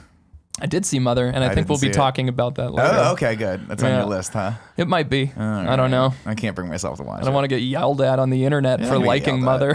I think that people that saw Mother were just like, I don't get it, and they just moved right on. There was a moment of a week where I was like, what is this? And then they were just, and then a Star Wars movie came out or something, and I was like, whatever. Something like that, yeah. We'll talk about that instead. It was not written by Simon Pegg. Yeah. I feel like we're in this creative space talking about all this creative energy stuff. Yeah. You wanted to talk for your topic about the animated series, right? Sure. Do you want to segue over to that? But first, I think, are we all on the same thing here? Greg. Or don't you want to go between? Oh, you're blowing up. I answered for you. Tara Bruno, it's Greg Miller. You're on the GameOverGreggy Show. How are you? Good. How are you? I'm great. You're the most East Coast person I know. Does anyone say tomato? Never. That's the worst. You don't have any Italian. You don't have any Italian relatives that go tomato. We got to put the tomato in the mozzarella, the sauce, the mustachiolis. No, I don't. Nope, not on either side. My husband is Italian, and nobody says tomato. Well, we'll have to agree to disagree on this one. Thank you, Tara. We love you. All right, bye. Bye. She's great. She's great. Yeah, I thought this is, I mean, like, again, it's all one topic now. It's all one show. Yeah, I mean, it's all creative. We're still talking about Heel Kick. We're still talking about scripts. Yeah, we got to, obviously, we put out the 15th episode of the animated show in December. It was the beautiful introduction of Andy Cortez and Cool Greg. And I love that I set up, the whole episode is basically to set up Andy Cortez. Cool Greg just pops in. He's just there. Mentioned who he is. That's the funniest thing. No, when I was writing, I was like, should Everybody I explain gets where it. he's at? Like, maybe he was going to be one of the guys that works in the car. And I was like, nah. He's just hanging out with us. But yeah, I wanted to talk about the process from my perspective, from your guys' perspective. And obviously, people in the chat, you guys can chime in on what you thought of the series. This was one of the hardest and most creatively rewarding processes of my life. First off, thank you guys for allowing me to do this, and thank you the audience for allowing me to do this, because it was without you guys they would have been like, no, we're not, it's not going to happen, because it costs a lot of money, and that was lesson number one. Too much money. Too goddamn much money. Animation is very expensive. It's very expensive. Now, wait, are you going to tell me, Tim, we lowballed how much it would cost to make an animated show? Dude, I mean, all right, sorry. Go, Nick. I have a whole tangent. We can go on a tangent. One of the reasons it cost so much money was because I did not understand how animation worked. We definitely did not get economy of scale out of it. In that, the biggest lesson learned was I was like, okay, I think we could do a 2-minute animated thing every month, make it quasi topical, get it out every month. So start it in January, like get the script, get the VO to my animator in January, and have the right episode ready last week of January. That was pie in the sky thinking that was never going to happen. What we should have done was I should have written all, we were going to do 12 episodes, right? All 12 episodes stuck to 2.5, 3 minutes, which is what we promised originally, because people started going, I want longer. And I was like, I want to write longer. So I kept pushing it up to 5 minutes, then 6 pages, then 7 pages. At one point, I think I had a 10-page script, and I was like, how long does it take to get this done? And the guy's like, well, if it takes me a month to get 3 pages done, let's start doing some easy math here, right? And I kept wanting something that I don't think was just realistic from people. Like, if you have to remember, like, my thought was, okay, we're the internet, we'll scale it back, right? But it doesn't necessarily work that well with animation. When you look at a show like Family Guy, or you look at a show like The Simpsons, or any of these amazing, like, look at the credits of those shows. See how many people worked on that show. See how many people helped get that together. And a lot of the infrastructure is because it goes to network television, and they have other things that happen. But primarily, there are a lot of animators that work on these things, and that's a 30-minute piece of content. So scaling that back, I was like, sure, it makes sense that one person can do all this. One person. So that was I'm not going to say mistake number one, but that's lesson learned number one, is that when you're going to do this, having more of a streamlined team that can work on it, and just that for 6 months and then start rolling those out, I think would have been better. And I think from a standpoint of promotion, would have made Tim's job as a producer and basically the head promoter of everything we do here a lot easier, because you could have been like, hey, they're rolling out once a week for the next 12 weeks rather. So I can't do math again. And I think that would have been better, because I think the big issue that we had now is people come back to it and go, oh yeah, I really like this. But there's always one person who's like, wait, is that still a thing? Are we still doing this? Well, I mean, you can totally see it. The episode 1, and I'm just throwing this number out there, it might not be correct, but episode 1 is like around 200,000 views. It's high up there. And the last episode is at like 20,000 views. Yeah. And like that drop didn't start for a long time, because like for a no, while, I checked it out. The first, because I knew we were going to do this topic, the first like 4 or 5 episodes are above 80,000 views. So it starts getting down right around the Tron episode is when it starts dipping down from like 60 and then the second episode when I started doing the 2-parters, because that's the other thing too. So I was like, I want to tell a better story here, so I wanted to like 14 pages, which means we got to do 2 parts because I can't. Well, that's a good excuse to write more. It was fun, and it ended up getting me the opportunity to tell a little bit more of a traditional style story. But yeah, that's when it starts to dip, and then we started missing months, and then we started missing months right off the bat, and then we started gapping like 2-3 months, and then we did the animated intro, which was a month, and that actually is up to like 200,000 views, which is great. Even better than that is someone else on a different channel did a side-by-side where they took our video and took all the inspirations that we had for it, and that's at like 500,000 views. Should have done that. That's super cool. Could have thought to do that. Yeah, that would have been, and that was so that was lesson learned. The other thing that I really, really wanted to do, that I really enjoyed doing with comedy, is let people in on all of the process. And I think that's another thing, a lesson learned going forward. If we do another bigger project, that if you are talking about doing the movie, like, part of the fun is to share all that with people and really get into updating people on what's going on. I don't think I was confident enough to take the reins on that when we first started doing the series. I am now, but I feel like if we started this now, I'd be like, oh my God, you're going to have to tell me to shut up about this, because I would be Instagramming it constantly, and that's where it should be, because to be honest, half the fun is watching people make the shit that we do. Like, that's kind of what we do here, is like, we're all process. End result's great, but like, people that will tell you on the pre and post show, like, it's hilarious watching us trying to get the last week. Fucking our entire system shit the bed. It just shit itself and then died. Yeah. And Kevin had to run around. We made it. I was streaming it. I was covering my mic so no one could understand it, but they saw it. So I don't know. What was your guys' perspective on the whole affair? I feel like I have a lot of thoughts about the animated show, and in 2 ways. One, obviously, I love it. I'm very proud of it. I think it's awesome, and I laughed a lot during many of the episodes and so many of the table reads and all that. On the other side, I do think that it is the worst managed thing we have ever done. Yeah. And I feel like it is a huge tarnish on our reputation. And that sucks because we put so much love and effort and time and work and money and everything into it. Yeah. And I feel we got so fucked on it before we even had a chance for it to succeed. Right. A lot of what you said, you just nailed the fucking nail on the head. Whatever. We should have had every episode written out before we started. Whether or not the things were animated before, like just having that story would have been good. We had an outline. Like we had a season We one did have an arc outline. with this episode, this episode, with episodes that were like, all right, now here will be a fun parody episode of Die Hard, or here's a parody of Tron or whatever. And the problem was the production schedule got so out of whack that there was episodes like the episode where Jen was introduced.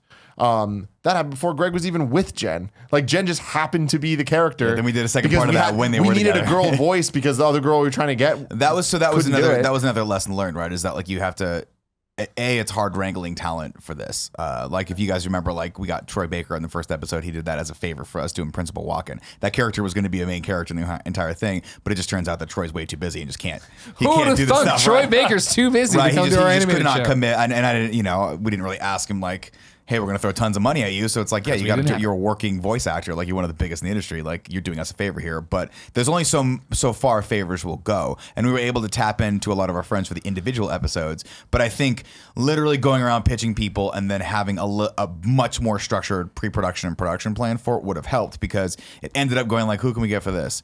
Oh, let's put the word out to anyone, and whoever gets back to us who's nice enough to contribute their voice to this will work. Well, and also then it was so piecemeal where it was like episode by episode by episode. So we had to go back to Bernie fucking Burns 10 times 10 being times. like, hey, can we do more lines? Can we do more? It's just like, fuck, I would have much rather be like, hey, can you do all these lines? Yeah, it ended up being fun. Like with Barb, for instance, toward the end, I was able to write 3 scripts that she was involved in, and then we just flew to Austin, and her and Ashley just laid down the VO in their amazing VO booth with their amazing VO producer in their animation studio. And I walked in and I was like, I'm out of my depth here, Donnie.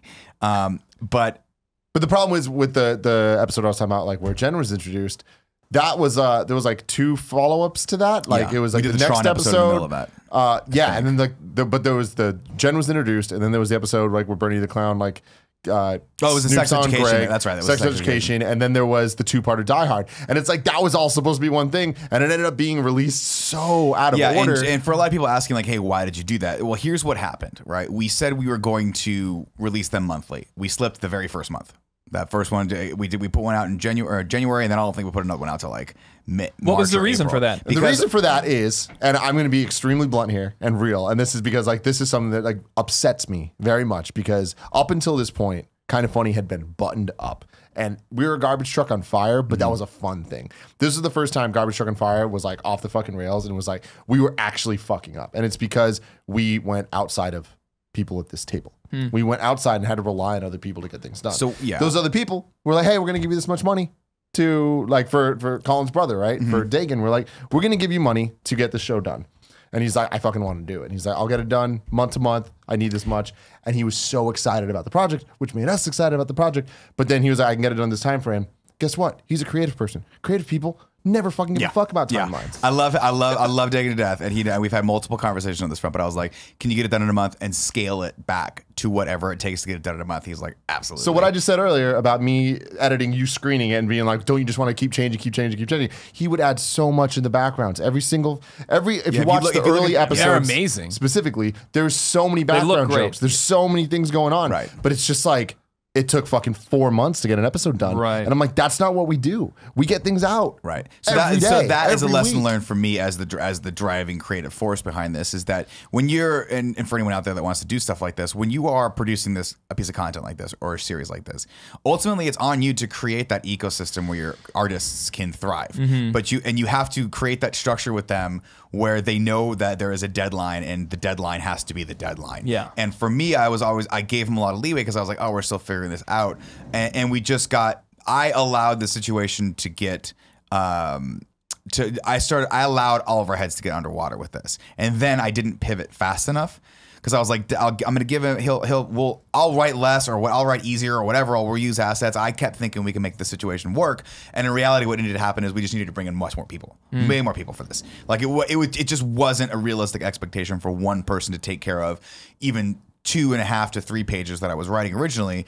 That's not considering that I started writing 5 to 6 pages, and he was like, "This is literally twice the amount of work." But and he had a full-time job. And he had a full-time job, and Dagan being the like good guy never wanted to tell me, "Hey man, I can't do this," because he's like, "I promised I'd do this. I'm gonna do this."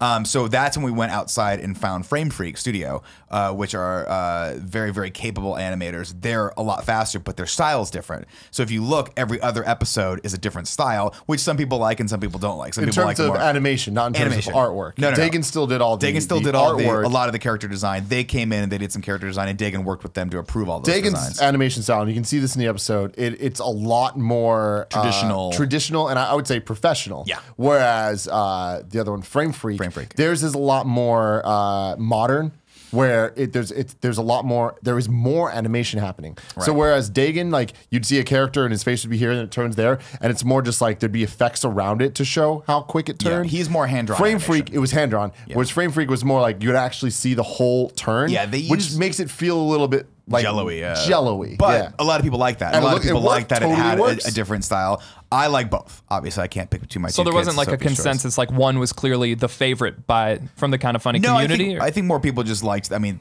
they were just there to watch the episodes and gauge whether or not they were funny or make fun of my jokes. But I think a lot of people started gelling with that final style, which is good because they ended up doing more of the episodes as we got toward the end, because I was like, Dagan, this is what we talked about, so I want to give you the opportunity to do your art. If it's going to take 3 months, cool. I just need to know that.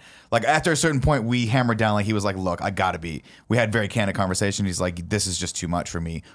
I need more time with these, and I don't want to shortchange you. I want to give you a Mega Man episode that's got 50 Easter eggs in the background, because that's what I want to do, and this is my project too. Yeah. And that's what I wanted to do. And he's like, he would have literally drawn sticks for me if I asked him to, but I didn't want him to do that. And so when we brought in Frame Freak, that was a good thing for me, because I was like, okay, they'll do 2, you do 1. And that's a good time frame, and we were able to get that done. And that's something I think important to point out from where we started with this, is like, we're not blaming Dagan. No, Dagan's awesome. The art was awesome. I blame I just want to make sure. Yeah. I just want to make sure we're being... However, I do want to say, it's like when there's deadlines, you should hit your deadlines. Like this is something that I take really personally, because it's like, I think this entire project got fucked because when things weren't getting done when they were supposed to be done, then Nick got behind. And instead of Nick writing the other episodes, then we fell back on this place where Nick had to worry about where's the art, where's this, where's that, which meant that the episodes weren't written. So when the episodes finally did get written, then we didn't have time to even do a table read and like figure it out, have a conversation. No editing. It would just be, we'd come in here, we'd all do the VO for it. Right. And it was like straight to the edit. And it was like,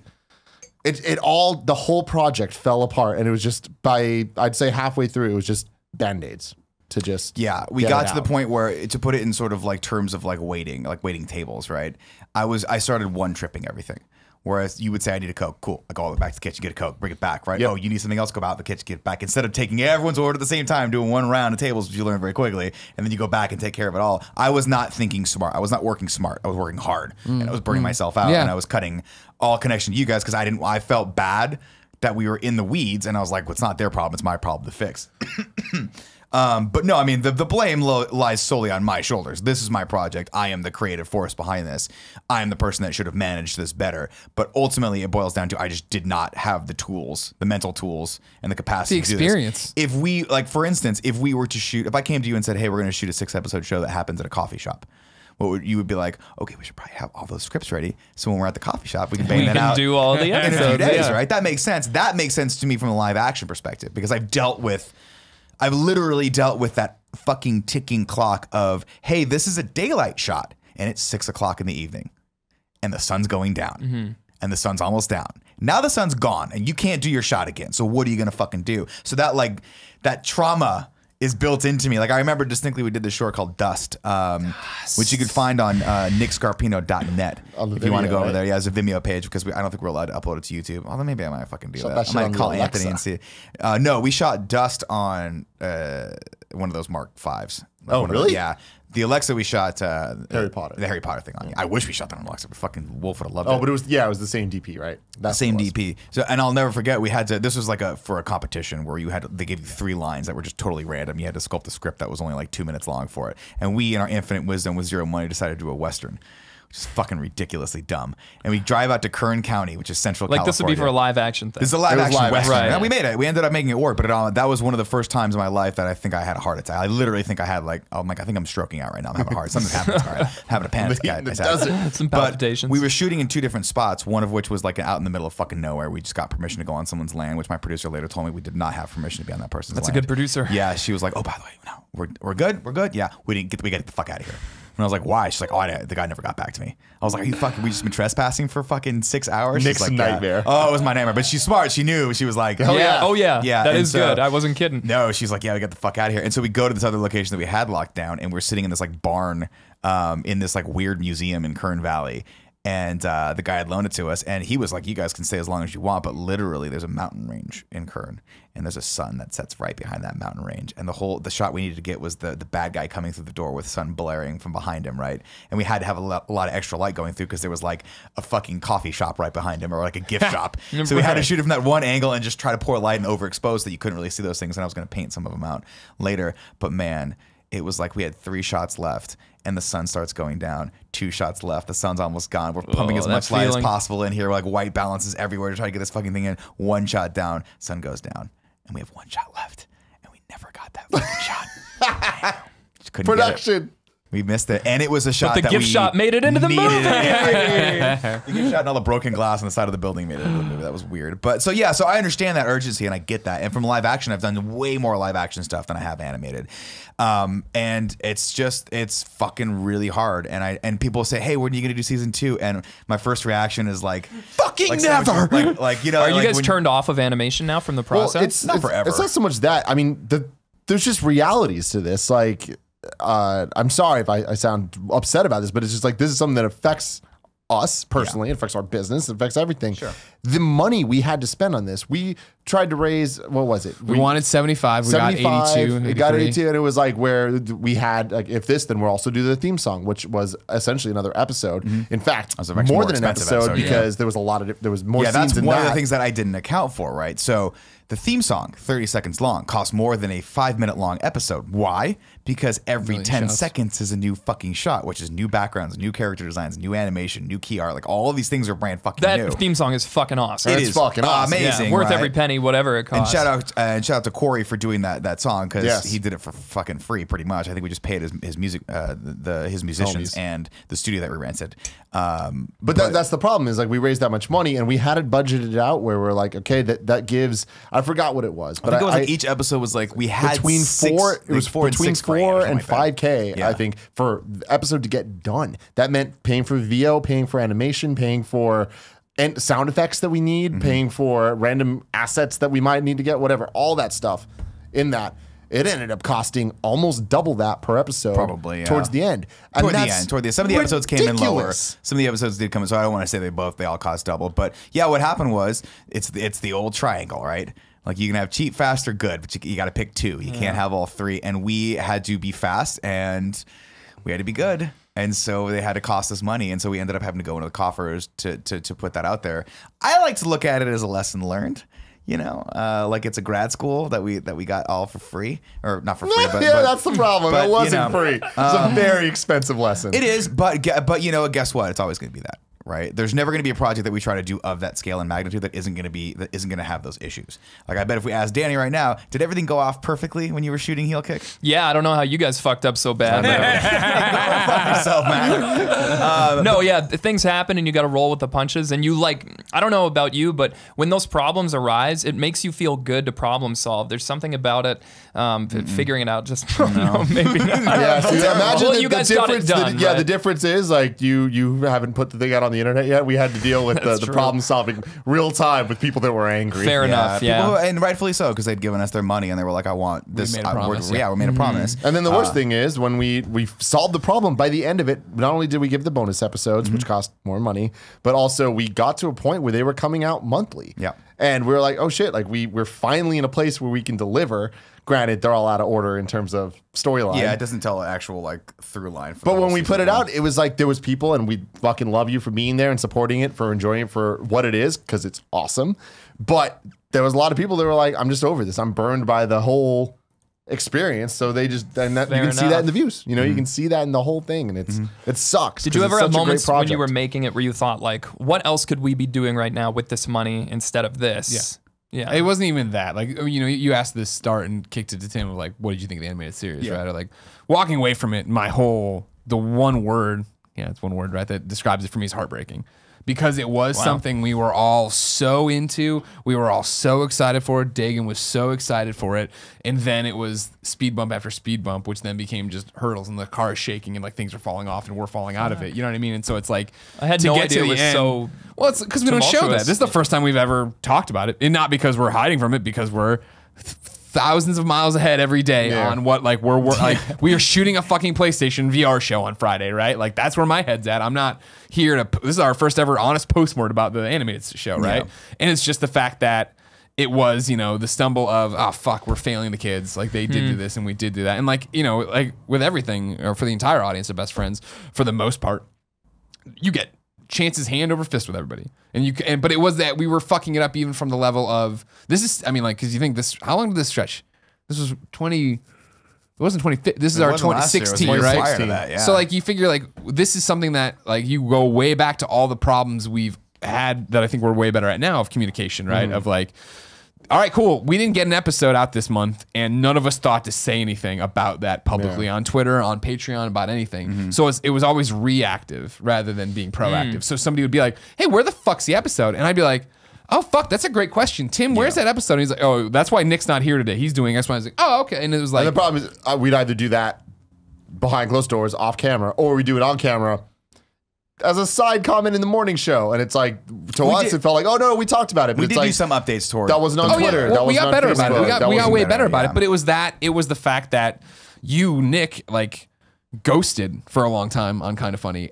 Not the business, but in terms of like, think about you now hosting the morning show every day and having a voice and having this, and you're better than ever and you're totally on. If you weren't on stuff before, if you weren't around, it's because that show was making you pull your fucking hair out. As you sat there dealing with animators, dealing with whatever musicians, dealing with this, having to then go and write scripts, taking a Friday off to write scripts. We then do our normal thing of, cool, we're doing the GameOverGreggy Show from 2 to 4, and then we'll do VO. But inevitably, GameOverGreggy Show for some reason starts at 3. We punt the VO, then you get the VO. It is literally, it used to be like those first scripts when we were all so into the project. Yeah, we'd were film 'em. all of us around, everything stops at the kitchen table, laughing hysterically, reading it, having so much. And then it did totally become like, Colin would come out, Greg, it's your turn. Oh fuck, what am I doing? And I walk in, I'm reading the script for like the first time. And like it was your project, but that was the other problem too, is that it was your project. I'm Greg Miller, and me and Colin talked about this. Like, we didn't even know what the fuck was happening with the show. We were like, it's their project. I don't know. And it's not that we were like in a fuck you way, but in a way of like, they got that. We have to go do PS I Love You or whatever. And that was another big lesson learned, right? Is that if you're going to try to do a project like that in a group like this, I have to have I have to sell you guys on it and get your buy-in, and it has to feel like it is one of your shows too. Yeah. And I think I just sort of like, I was like, I want to bury my head in the process. I just want to get this done. And instead of doing that, what I would have loved was that you and I talked about having you write one of the scripts, right? Drucker came in to write one of the scripts one of the times. Like that, I think, was ego on my part of saying like, no, I really want to just figure this creative process out for myself.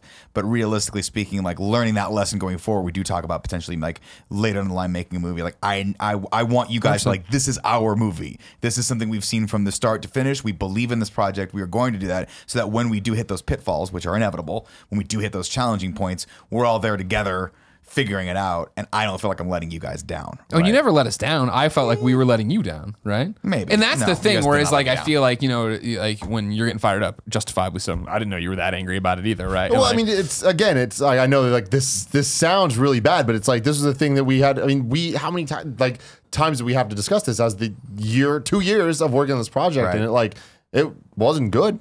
You know, it sucked. I don't think it was your fault. I think it was everyone's fault. I think you look back. I think we look back at this as a company. It is totally our biggest learning experience. You're like, fuck, okay, yeah, we would have totally done this differently. We would have done a million different things. But you know what's pretty incredible is that you guys finished it, because all the things that I'm hearing when I hear creative types talk about a show they're doing or a film or anything like that, and like speed bumps like this hit them, a lot of the times it just doesn't get completed, and what you guys have is a really polished product that you can be proud of. So it may have been a nasty process, but like you guys did it. And that's but you know, by something episode to pat 12, yourself we on the figured it back out. for, Yeah, right? we really Episode 12, we were in a groove. Stride. That's the thing is like with what we have, I feel like if we were to take it and edit it into one long video, like that could probably be better than what's out there now, just because of sequencing. Right? Yeah, definitely. Like, there are arcs, there are storylines that happen, and we could probably finagle it to make. You're not gonna get to go here like you're not gonna get to the end of it and be like, yeah, you know, we should stop killing the Earth. Like you're not gonna get a really big theme out of it by the end of it. No. But at least it's like there's some type of. And by the way, I should say I'm very proud of the episodes that I made. I'm very proud. My of the whole only thing. disappointment is that we did not deliver to the audience in a timely manner that A, was fun for them, and B, was fun for us to put them out. Because looking at how we put out Cooking with Greggy, right, where we cut we had like what 4 of those episodes cut before, like Aaron cut 4 of them before we even put the first one out, like that. which you were like very they were all adamant filmed. about. They were all, which it was was great. All filmed, all understood, all the recipes in, graphics were done. That's much more pleasurable. Because then you can just focus on the promotion of it and be like, hey guys, the new episode's here, like go watch it. And I've watched it because I wasn't like underwater with everything else that I had to do. But and I mean that's the point though, right? Is that Cooking with Greggy and the PlayStation VR show and every other seasonal piece of content we do from here on out doesn't happen the way it happens unless we fuck up the animated series. That's true. The reason I was like, no, I remember when we were talking about kicking the filming back for Cooking with Greggy, was like, fuck that. We're going to have all this shit. We are not missing a week. We said 8 weeks of content. We're doing 8 weeks of fucking content. I think it's smart because even when we used to do Love and Sex stuff, we would film them all at once, but I would still wait until you'd be like, hey man, where's Love and Sex stuff? And it would be Sunday night at 7 o'clock. I'd be like, And that's the type of thing. Right, no, I'll get on that right now. But we were good on the production side of it. It was just the editing, which now we're bigger. We have resources, support we've got staff. Aaron, We have contractors. so like we are in a different place with that. I think when it comes to the animated show, I am very proud of it. I can't believe we did it. It's fucking cool. It's awesome that we did it as a community. Everybody like funding it and making this a thing and believing in it. I think that the two things that make me kind of upset about it are, like I said earlier, I just feel like the moment that it was the first time that it went outside of our responsibilities. Yeah. And that, who knows? You know what I mean? You need to be able to know that you can. And when you say rely responsibilities, you on mean like our production capabilities. Yeah, in-house, it's like right? if something didn't get done, if Love and Sex stuff didn't go live, that's because you didn't edit it. Right. And it's like, that's on us. Right. Or if we needed to shoot, hey, we need more episodes of Love and Sex stuff, guess what? You'd call me on Friday and be like, we gotta go. We gotta shoot tomorrow. We gotta. Like, fuck, we'll figure it out. Exactly. But it's like, all right, we're gonna crowdfund this, and this much money gets us this in this time frame. But then that isn't true. That fucks us entirely. And I think that was a big bad, like a horrible, like first step forward, right? And the other thing is, I hate that because of all those things, it stopped you from really making the product that you want. Yeah. So at the end of the day, it's kind of funny. This show could have been Nick funny. This show, I know what you're capable of from storytelling perspectives. I know your comedy. I know, and you had it then. It's not like, oh, you're better now. I mean, I think it's a lesson learned though. I think that you know, it's the same with like stand up, right? Where I know how funny I can be, but I don't have the tools yet. I don't have the experience yet. I don't have the time on stage yet to do that. But everything's that process, right? Like no one ever has a perfect game twice in a row. You just don't do it, right? You just don't. You can have a great game. The next time I'm into sports analogies right now, so it's about to go off the fucking rails. But you know what I mean? Like, pitcher throws a perfect game. You're like, oh, that's awesome. Do it again tomorrow. No, it's not going to happen, right? Because life is fraught with challenges, and that's just part of the process. And you learn from them and you move forward. And I think we did, like, toward the end, I was like, oh, I know what these guys are capable of. I'm going to write to this. And then bringing Andy on board, but having other people in the office that I could tap into, having a girl in the office that's sitting here that I could be like, hey, Joey, can you come do this role? And she'd be like, yeah, that was awesome, right? One of the other things that I think has been eye-opening with Cooking with Greggy and that I didn't do on the animated show is that you guys have to understand, I wrote them. I was sitting there recording them when I wasn't actually doing the VO, and then I would take the VO, I would edit the VO, I would put all the sound effects to the VO, I would kick that over to the animators, and then when they got it back, I would realign that, put more sound effects in, do the finish the actual master cut of it, export it 50 fucking times because you know I'm crazy, try to sound balance it in my Sony headphones. I exported and 50 fucking times and yet still have a fucking spelling error. Oh yeah, 100%. Always spelling errors. Always. That's my nom de plume. I'm always gonna have a spelling error in every credit sequence I ever do. That's my calling card. Some people like to put themselves in the films. I just like to fuck up the films. Gotcha. That's how it works.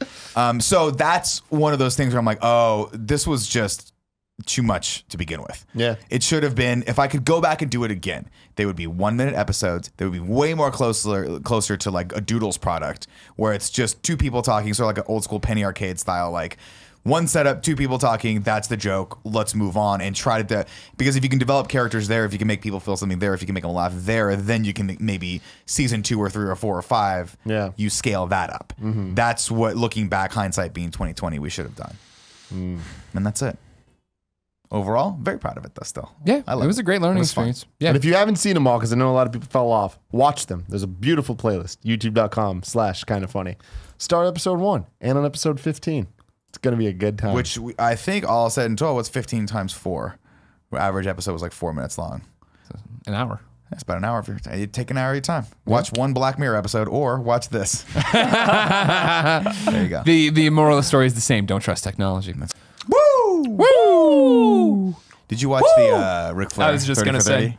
I was at the gym and it came on while I was on the treadmill, good. and I'm like, am I gonna have to fucking be on the treadmill for an hour? Because Yeah. this is You fantastic. fucking are. Yeah.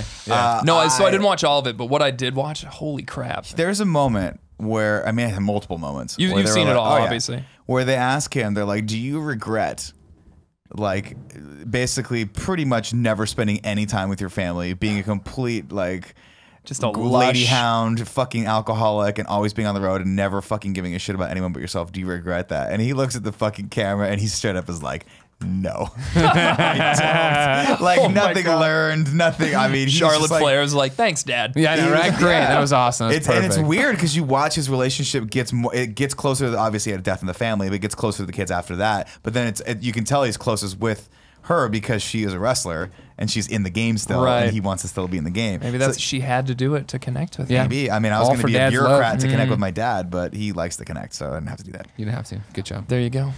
Tim, what's your topic? My topic is movies in 2017. We did a game of the year topic over on Mario kindafunny.com. 1. Don't watch the video. Yeah, exactly. It's great. Tetris every year. Tetris every year. So I wanted to do a similar thing, talking about our favorite movies of 2017, a little less formal than Okay. our video game conversation. In years prior, we've done the thing where we go through every release and kind of talk about it. Yeah. I feel like this is just more off the top of our heads. Thinking Look, back to last here's year. the deal. If you want to know what the best movie of last year was, there's a time and a place for that. And it's the Academy Awards. Yeah. What's that you say, Greg? Are we doing a live stream for the Academy Awards here? We're all going to dress up and have a red carpet? Yeah, I said all that. We sure are. Oh, we wow. Sure are, When Greg. is that? Really? It's the night of the Academy Awards. Joey When and I are is that? planning it. February? March. God damn it, you don't even know. It's the first Sunday in March, I think. There you go. You want to come back for it? Sure. Yeah, you're welcome. Cool. Come down. Do I have to bring a tux? You sure do. Well, tux shirt, Tux shirt. just wear Tux shirt. whatever you wear to the Drux Academy shirt. Awards. Whatever you wear to the Academy Awards. Okay. So that's what's gonna happen. I mean, I personally A smile. will be renting. I'll be seeing I'll be wearing Armani tonight. Ooh. Exchange? Yeah, definitely. By that I mean Express for Men. I'll probably be wearing that. Big fan of Express. Big fan. Just bought a whole bunch of shirts. So what's there. your favorite? There you go. So the thing is, just kind of like talking about favorite movies of 2018 or 2017. Like when I say that, like what comes to mind? Because for me, Florida Project is I one still that have not stuck seen with that. me. I was going to And jump in on that with you. Yeah. I love that movie. I can't say it was number one for me, but when I think about what were my favorite movies, it definitely is in there. Very special movie. If you haven't seen it, I definitely recommend it. It's different than a lot of the other ones. Yeah.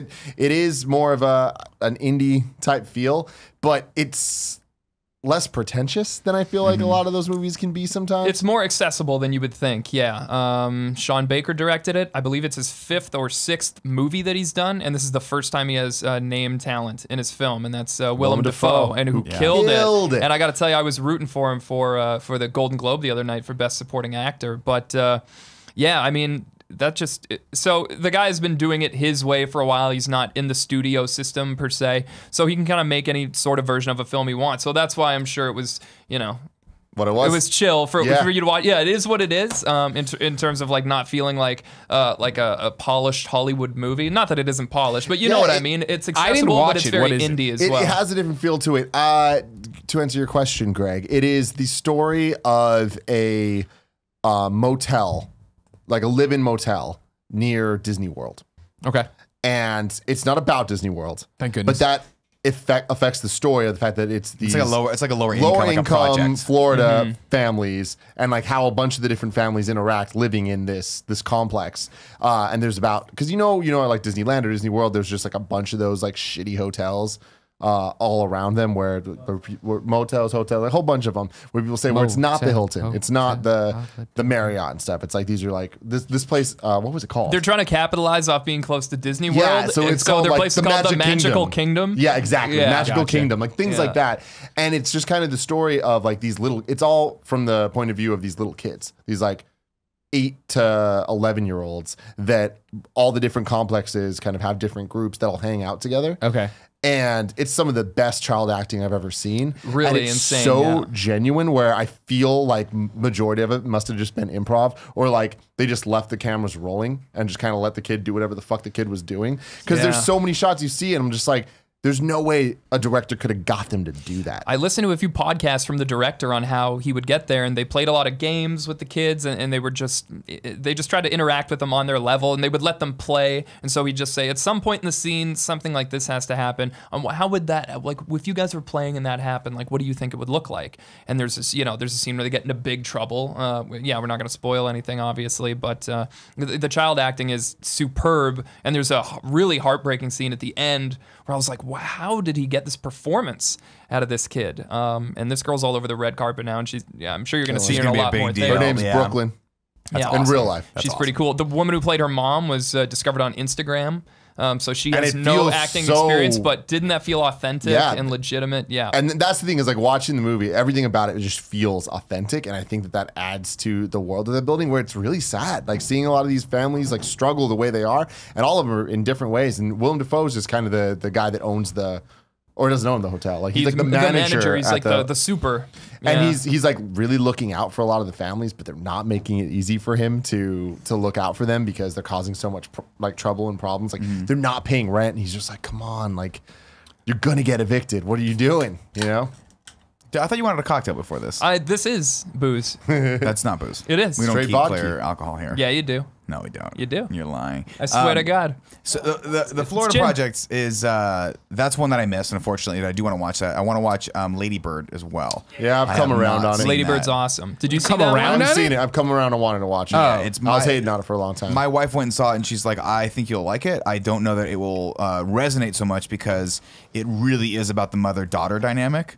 So she was like, and Greta Gerwig nailed that apparently. Yeah, so Greta Gerwig not getting nominated for Best Director at the Golden Globes is pretty preposterous, I think, as well. Yeah, so that one is bad. Do people really hold the Golden Globes to that standard though? Because I think, they but fucking it's just a precursor to the Get Out Oscars. as a comedy. That's ridiculous. Like, was how a little do you even have any level of like prestige or hold yourself to any level of like, accountability when you do shit like that? Plus, it's just one big booze fest. They just go there and get hammered. Yeah, it's fun to see which actor is going to be real drunk at the Golden Globes that year. But it's just such a indicator of what the Academy Awards is likely to do, not necessarily in the winners, do you think but she's the gonna nominations. get any sort of nod during the Academy Awards? I don't know. It seems weird that the Globes didn't, but I think she might. I mean, so what the did you Oscars take away? have You guys are the movie folks.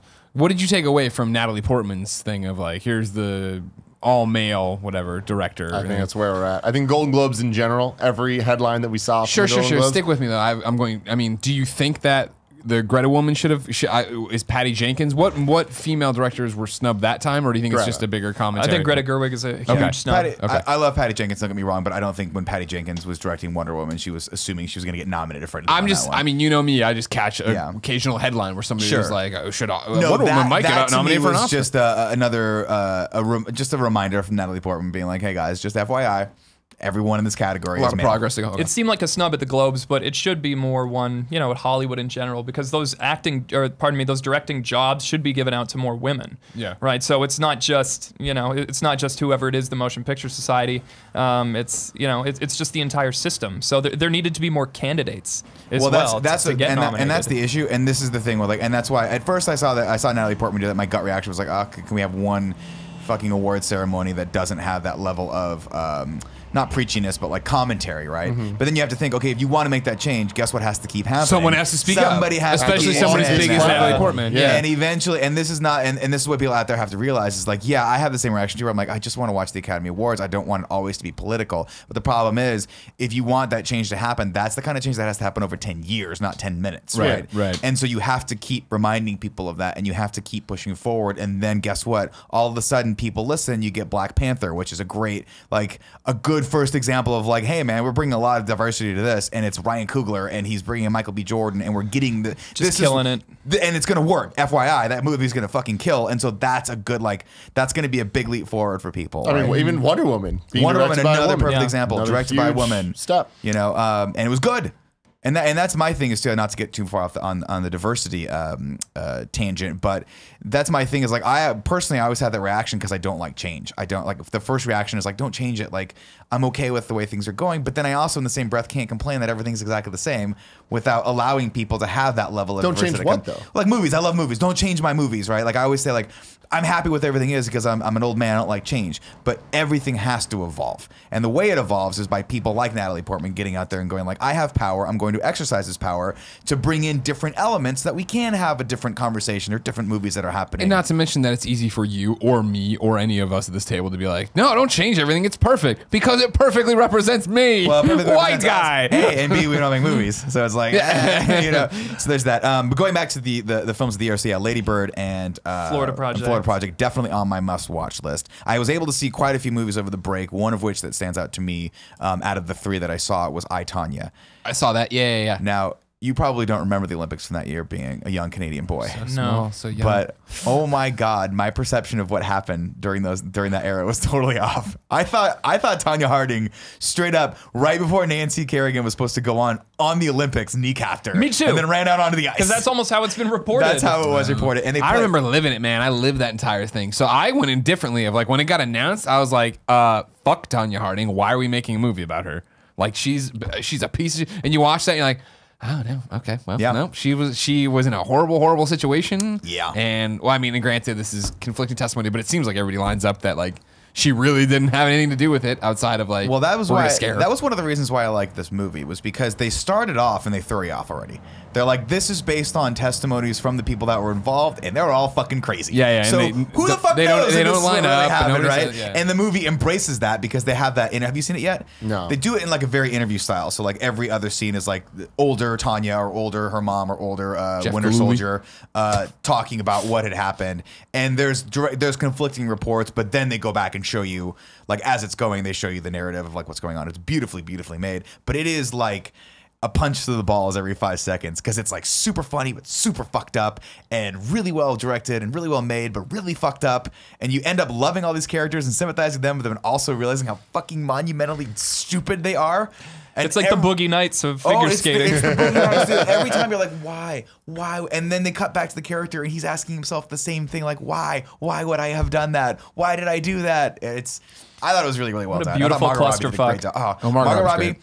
did a great job. Sebastian Stan did it, but Janney. Allison Janney. Come on, a national treasure, and I'm not sure if she's from this nation. I don't know. I hope so. Everybody I hope so. great If from not, Canada. we're Every claiming time you her. think somebody's great, they're from Canada. Planet Earth We're claiming treasure. her because if you have a movie that you're like, this is going to be a good movie, but I need a shot in the fucking arm every 5 minutes, cast her and put her in it because she plays know the who she mom. is. You Let's do put her know. in our You've movie. seen her. Let's put her in our movie. She was in Juno. She played the mom in Juno. She was in West Wing. She was in the West Wing for a long time. You've seen her. She is fucking What's her name again? superb in this movie. Allison Allison Janney. She is superb in this. Superb. She just won some the other night too. I think did she win for I, Tonya? I believe Yeah, so. that makes She sense. did, She's yeah. fucking great. She came out with the bird on her shoulder, which is an inside joke of the movie, but it's fucking hilarious. Another movie that that's top on my list is The Big Sick, and that's a movie that has been Kumail. so That's your number far. one? That's probably my number one as far as like comedy drama movies. I really. What's your number one? number one overall of last year? I gotta give it to Blade Runner. Me too. Blade Runner's my number one. It's in my top 3 Gotta easily. do it. I looked forward to that movie, and it, unlike some other sci-fi movies with lightsabers, No, it's too soon, Nick. It delivered. It delivered on so many fronts. There was no blue milk in it, which I thought was kind of. There wasn't. Yeah. So, where's the blue milk scene? But some fucking That's the titty thing. milk. If guys, if you allow me to go off on a tangent for a moment, No, the one thing I please. wanted to know is where does Sorry, I the blue milk shouldn't come have. from? Where does it come from? And we can know I see now. someone get that blue milk and then drink it in front of me and go like this? Yeah. He does was do great. that. Star Wars. Right? Tim, what's your favorite movie of the year? Blade Runner. Oh, you said Yeah, it too. yeah, Blade Runner for sure. I feel like it's one of those things we always ask for something different. We ask for things not to be spoiled in the trailers. That movie delivered those things. It was absolutely beautiful. The story was great. The acting was great. The visuals atmosphere were was fucking fantastic. beautiful. The visuals were on another level. Deacon's it's upped his fucking It's just game like, on oh this shit, one. you did it. That's what a movie is. Yeah. Congrats. And surprised it underperformed. Danny, what's yours? I don't know what my number 1 is. I did really love the Florida Project. Something that a few people might have slept on is a movie called Brigsby Bear, and Mark Hamill is also in that. And it stars Kyle Mooney from Saturday Does he Night milk Live. the bear? Well, I don't want to spoil anything, but I won't tell you too much about the plot because it's weird. But it's basically just like this kid is grown up in a bunker and his parents are psychos, and then he finally gets out. But it's a really cool movie about just pursuing art. And I think with you guys just hearing everything you went through with the animated show and you guys wanting to make a movie, like it will inspire you and it'll What's make it you called feel again? good. It's called Brigsby Bear. Brigsby Bear. It's really good. Another movie that I think people might have slept on is Logan Lucky, and that movie was so fucking entertaining. So, Logan Lucky, which is Soderbergh, right? Yeah, and he did all the Ocean's films. Yeah, he as did the Ocean well. films. He did the Girlfriend Experience. He did not Get Out, Get Shorty either. And I have a theory of why it didn't do so well, and it has to do with another movie coming out, which might be on people's best of list. But what were you gonna say? I watched that. I did not like it, but I have a feeling it's going to be one of those movies that I watch again like 2 years from now and go, oh, I was wrong about this. It's the Woody Harrelson one?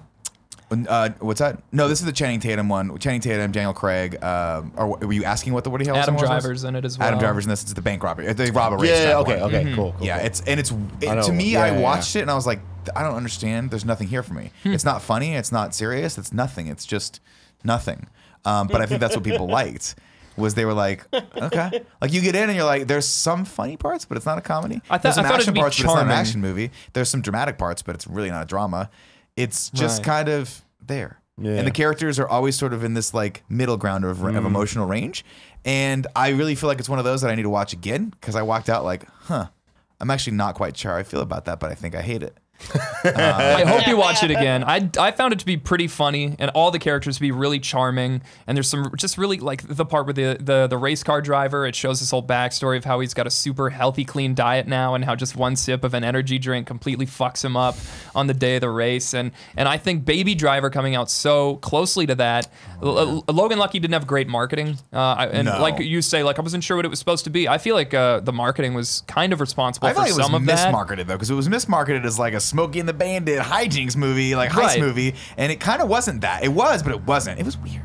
It was, it the was marketing just I think was a weird. little off for it, but Baby Driver I think looked like similar, but had a more focused genre to it in its marketing. Yeah. And so I just think people were like, well, I already saw Baby Driver. This looks like a not quite fully formed version of that from the advertising, so I'm going to stay away from it. Is Baby Driver on any of your lists? Baby Driver and Big Sick are both on the same part of my list, which is I really love them, but I think they're both very overrated.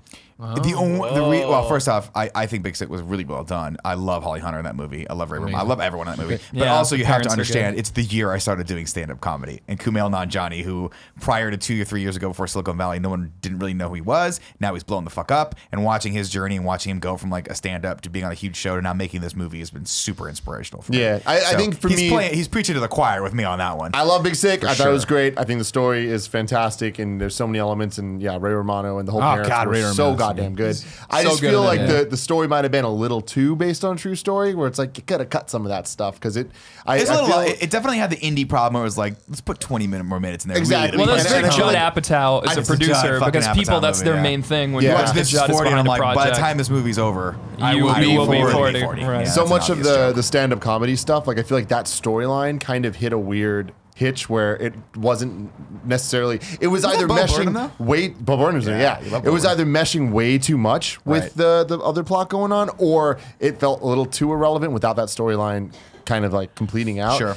But again, it was a fantastic movie. But Baby Driver, man, Baby Driver's one of those ones where I'm like, Edgar Wright, probably my favorite director. Love his style. Love everything the motherfucker does. Like there's just so much Tim in that. There's so much shit of like everything that I like is there.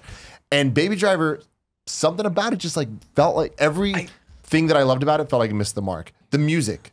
I think I was like, Hold on, Big Kev Dog's coming off the bench. the music was off. The music wasn't music like was off. it felt like they couldn't afford the music that he that they actually wanted to get. Yeah. And that, I that's totally like, Had it been all everything Van off. Halen, I'd Yeah. have been like, this is the best movie ever fucking made. Also, Edgar Wright directs his movies as if he's directing a bunch of music, like a playlist of music videos back to back to back. And yeah, it's like when the music didn't quite feel like it was the right stuff to tell the story. And again, this is all subjective. I know a lot of people love it because of the music, but I always felt like, I wish this was a different song. For me, it was that Baby Driver. We saw the trailer for it, and I was like, that looks fucking awesome. And I forget, they came to town. We had screening tickets or something. We had Screening Alamo. And I couldn't go, and you guys went, and you came back, and you were like, we did not like it. And I was like, fuck. Well, no. I liked it. I still like it.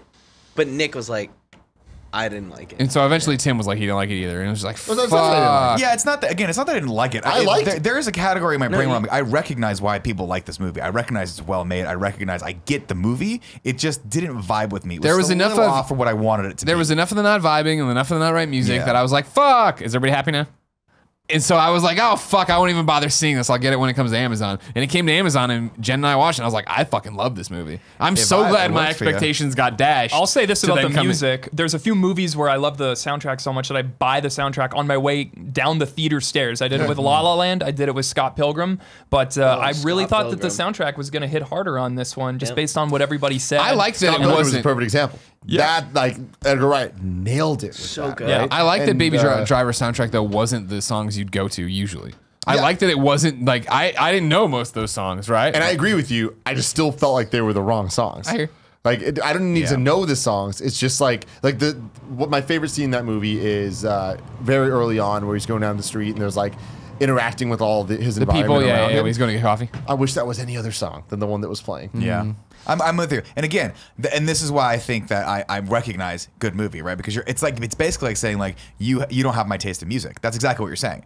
Not saying your music taste is bad. It's just not my taste in music. So if you want me to play, like, you know, like it's like when your buddy puts like you got to listen to the song, and within 5 notes you're like, I don't like this song. Yeah. But your buddy likes it, so you're like, what do I do here? Like I got to listen to this fucking song. But you know, I'm never gonna like the song, right? That's just Yeah, how it goes. I mean, the reason that I was like, oh no, I didn't say that, Greg, is because like it's not only that I don't wanna did misrepresent not- your point, It's not that actually. I did not like it. I loved Baby Driver. I just compared to it's my least favorite Edgar Wright movie. Like that's mine too. That's what I'm saying. Is it's Okay. like, Well, I that's not love him true. so It is the much. least I Edgar Wright liked- feeling Edgar Wright movie as My well. I would least favorite say. was End of the It World. has its In my moments, opinion. though. That was weird. Okay, that This was is my weird. second least favorite. That was still good though. Yeah, It had you moments. know what? I'd probably put Baby Driver above I'm it. forgetting a movie. I wanted to bring one up. A couple other notable movies for me on my list. Just we got to go to the Marvel territory here, obviously. Well, no, stop it. Ask me. I'm sorry. What's your favorite movie? Spider-Man Homecoming, of course. That was going to be my. I was Come gonna bring that on, up next. I was guys. going to punt it to you. 'cause I No, know it's your I'd like to favorite be movie. able I ask you guys questions, but nobody ever You're the asks host of Greg. the show, and sometimes I forget you have feelings too. Kevin, You're you're not the a only one who robot. gets me, and that's why I love you the most. Why is Spider-Man? Yeah, Homecoming Greg, and your my favorite movie? movie I of the can- year was 3 Billboards. Cut your You mic, hated Kevin. that one. I didn't hate No, 3 Billboards. I actually no, but like legitimately, like I really, really enjoyed 3 Billboards. Understandably so. Great It- yeah, performances. great. Woody Harrelson. Harrelson. Yeah. Holy shit, he was amazing in it. They all were. Yeah. I can't remember the woman's name. I'm not. but you Fargo. know, She's from Fargo. Frances Frances Nothing. McDormand. McDormand. That's it. She was great. So good. yeah, I like good. Sam Rockwell. I like the new Rockwell, the so good. ad So guy good. across the street who gets. Yep. The shit. Yeah. Don't spoil it. I haven't Quiet, seen it. quiet, I saw quiet. that one too. Don't worry, everything. But Spider-Man, your favorite movie of I think so. I'm bad at movies. Movies aren't my thing. Movies aren't my jam. So like I have much like last year, if you remember, You wrote them all down. I wrote 'em all I think It's so down. smart that you do this. because in 20 I did a topic, right? So I'm gonna go through my list real quick, and then we'll get to a key point. Keep in mind these are movies I watched in 2017. I'm not saying these are movies that came out in 2017. Got it. But just to give you a shot of what I watched: Casablanca.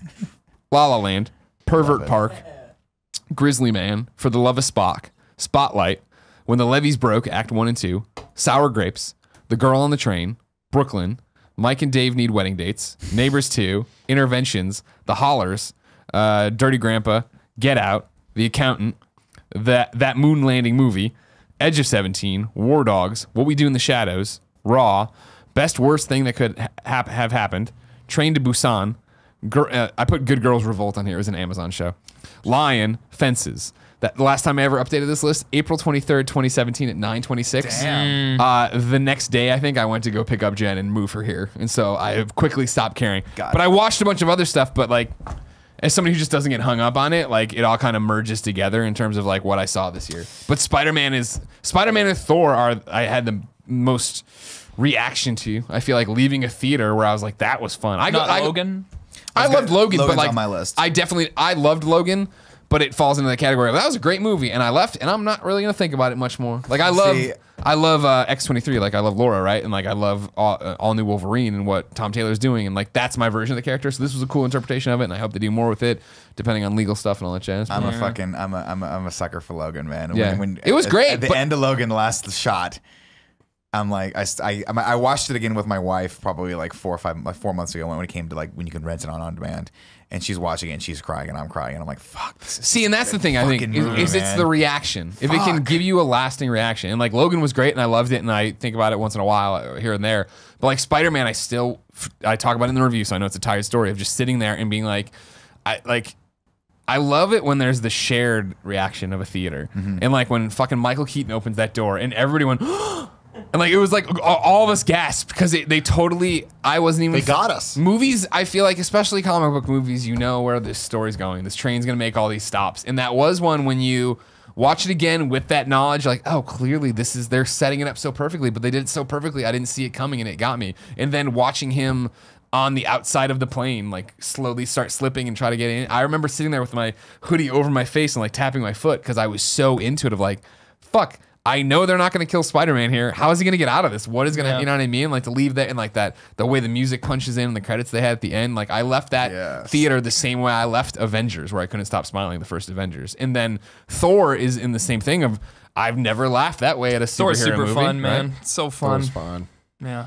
I feel like Spider-Man and Logan kind of both hit the same thing for me, where they just nailed what they were trying to do. Yeah. So fucking hard, and I'm like, I love how good those movies are, because Spider-Man, everyone knows, I don't need to go into it, but it's just like for the third reboot of a Spider-Man in 10 years, they were like, hey, we were aware and we're not going to do that. Like we're going to give you these moments. It was good to cut and to we're the still chase. going to make it fresh. And Logan, it's like, hey, we're going to deliver. We understand what you want. We understand you want a more real adult Wolverine story, and like that's what we're gonna fucking give you. And it's like, yeah, there's continuity, but we're gonna skirt around that in a way that still makes sense, still treats that with respect, but also treats the viewers with respect. And someone like Gia can watch and not know any other stuff, and the movie does a good enough job of explaining what happened with Professor X as much as it needed to, as much as it needed to, and that's what I liked about it is Fox had the balls to close out the Wolverine. This like, how long's he been Wolverine for? Like 10 years at this point, maybe even longer. Way longer than that. Almost 20 and years. James Mangold took a pay cut so that it could be rated R as well. Dude, they all took pay cuts. So they go, for that. this is how we need to end this out. This is how we need to pay homage to these characters and these amazing actors who have played these two roles for a very, very long time.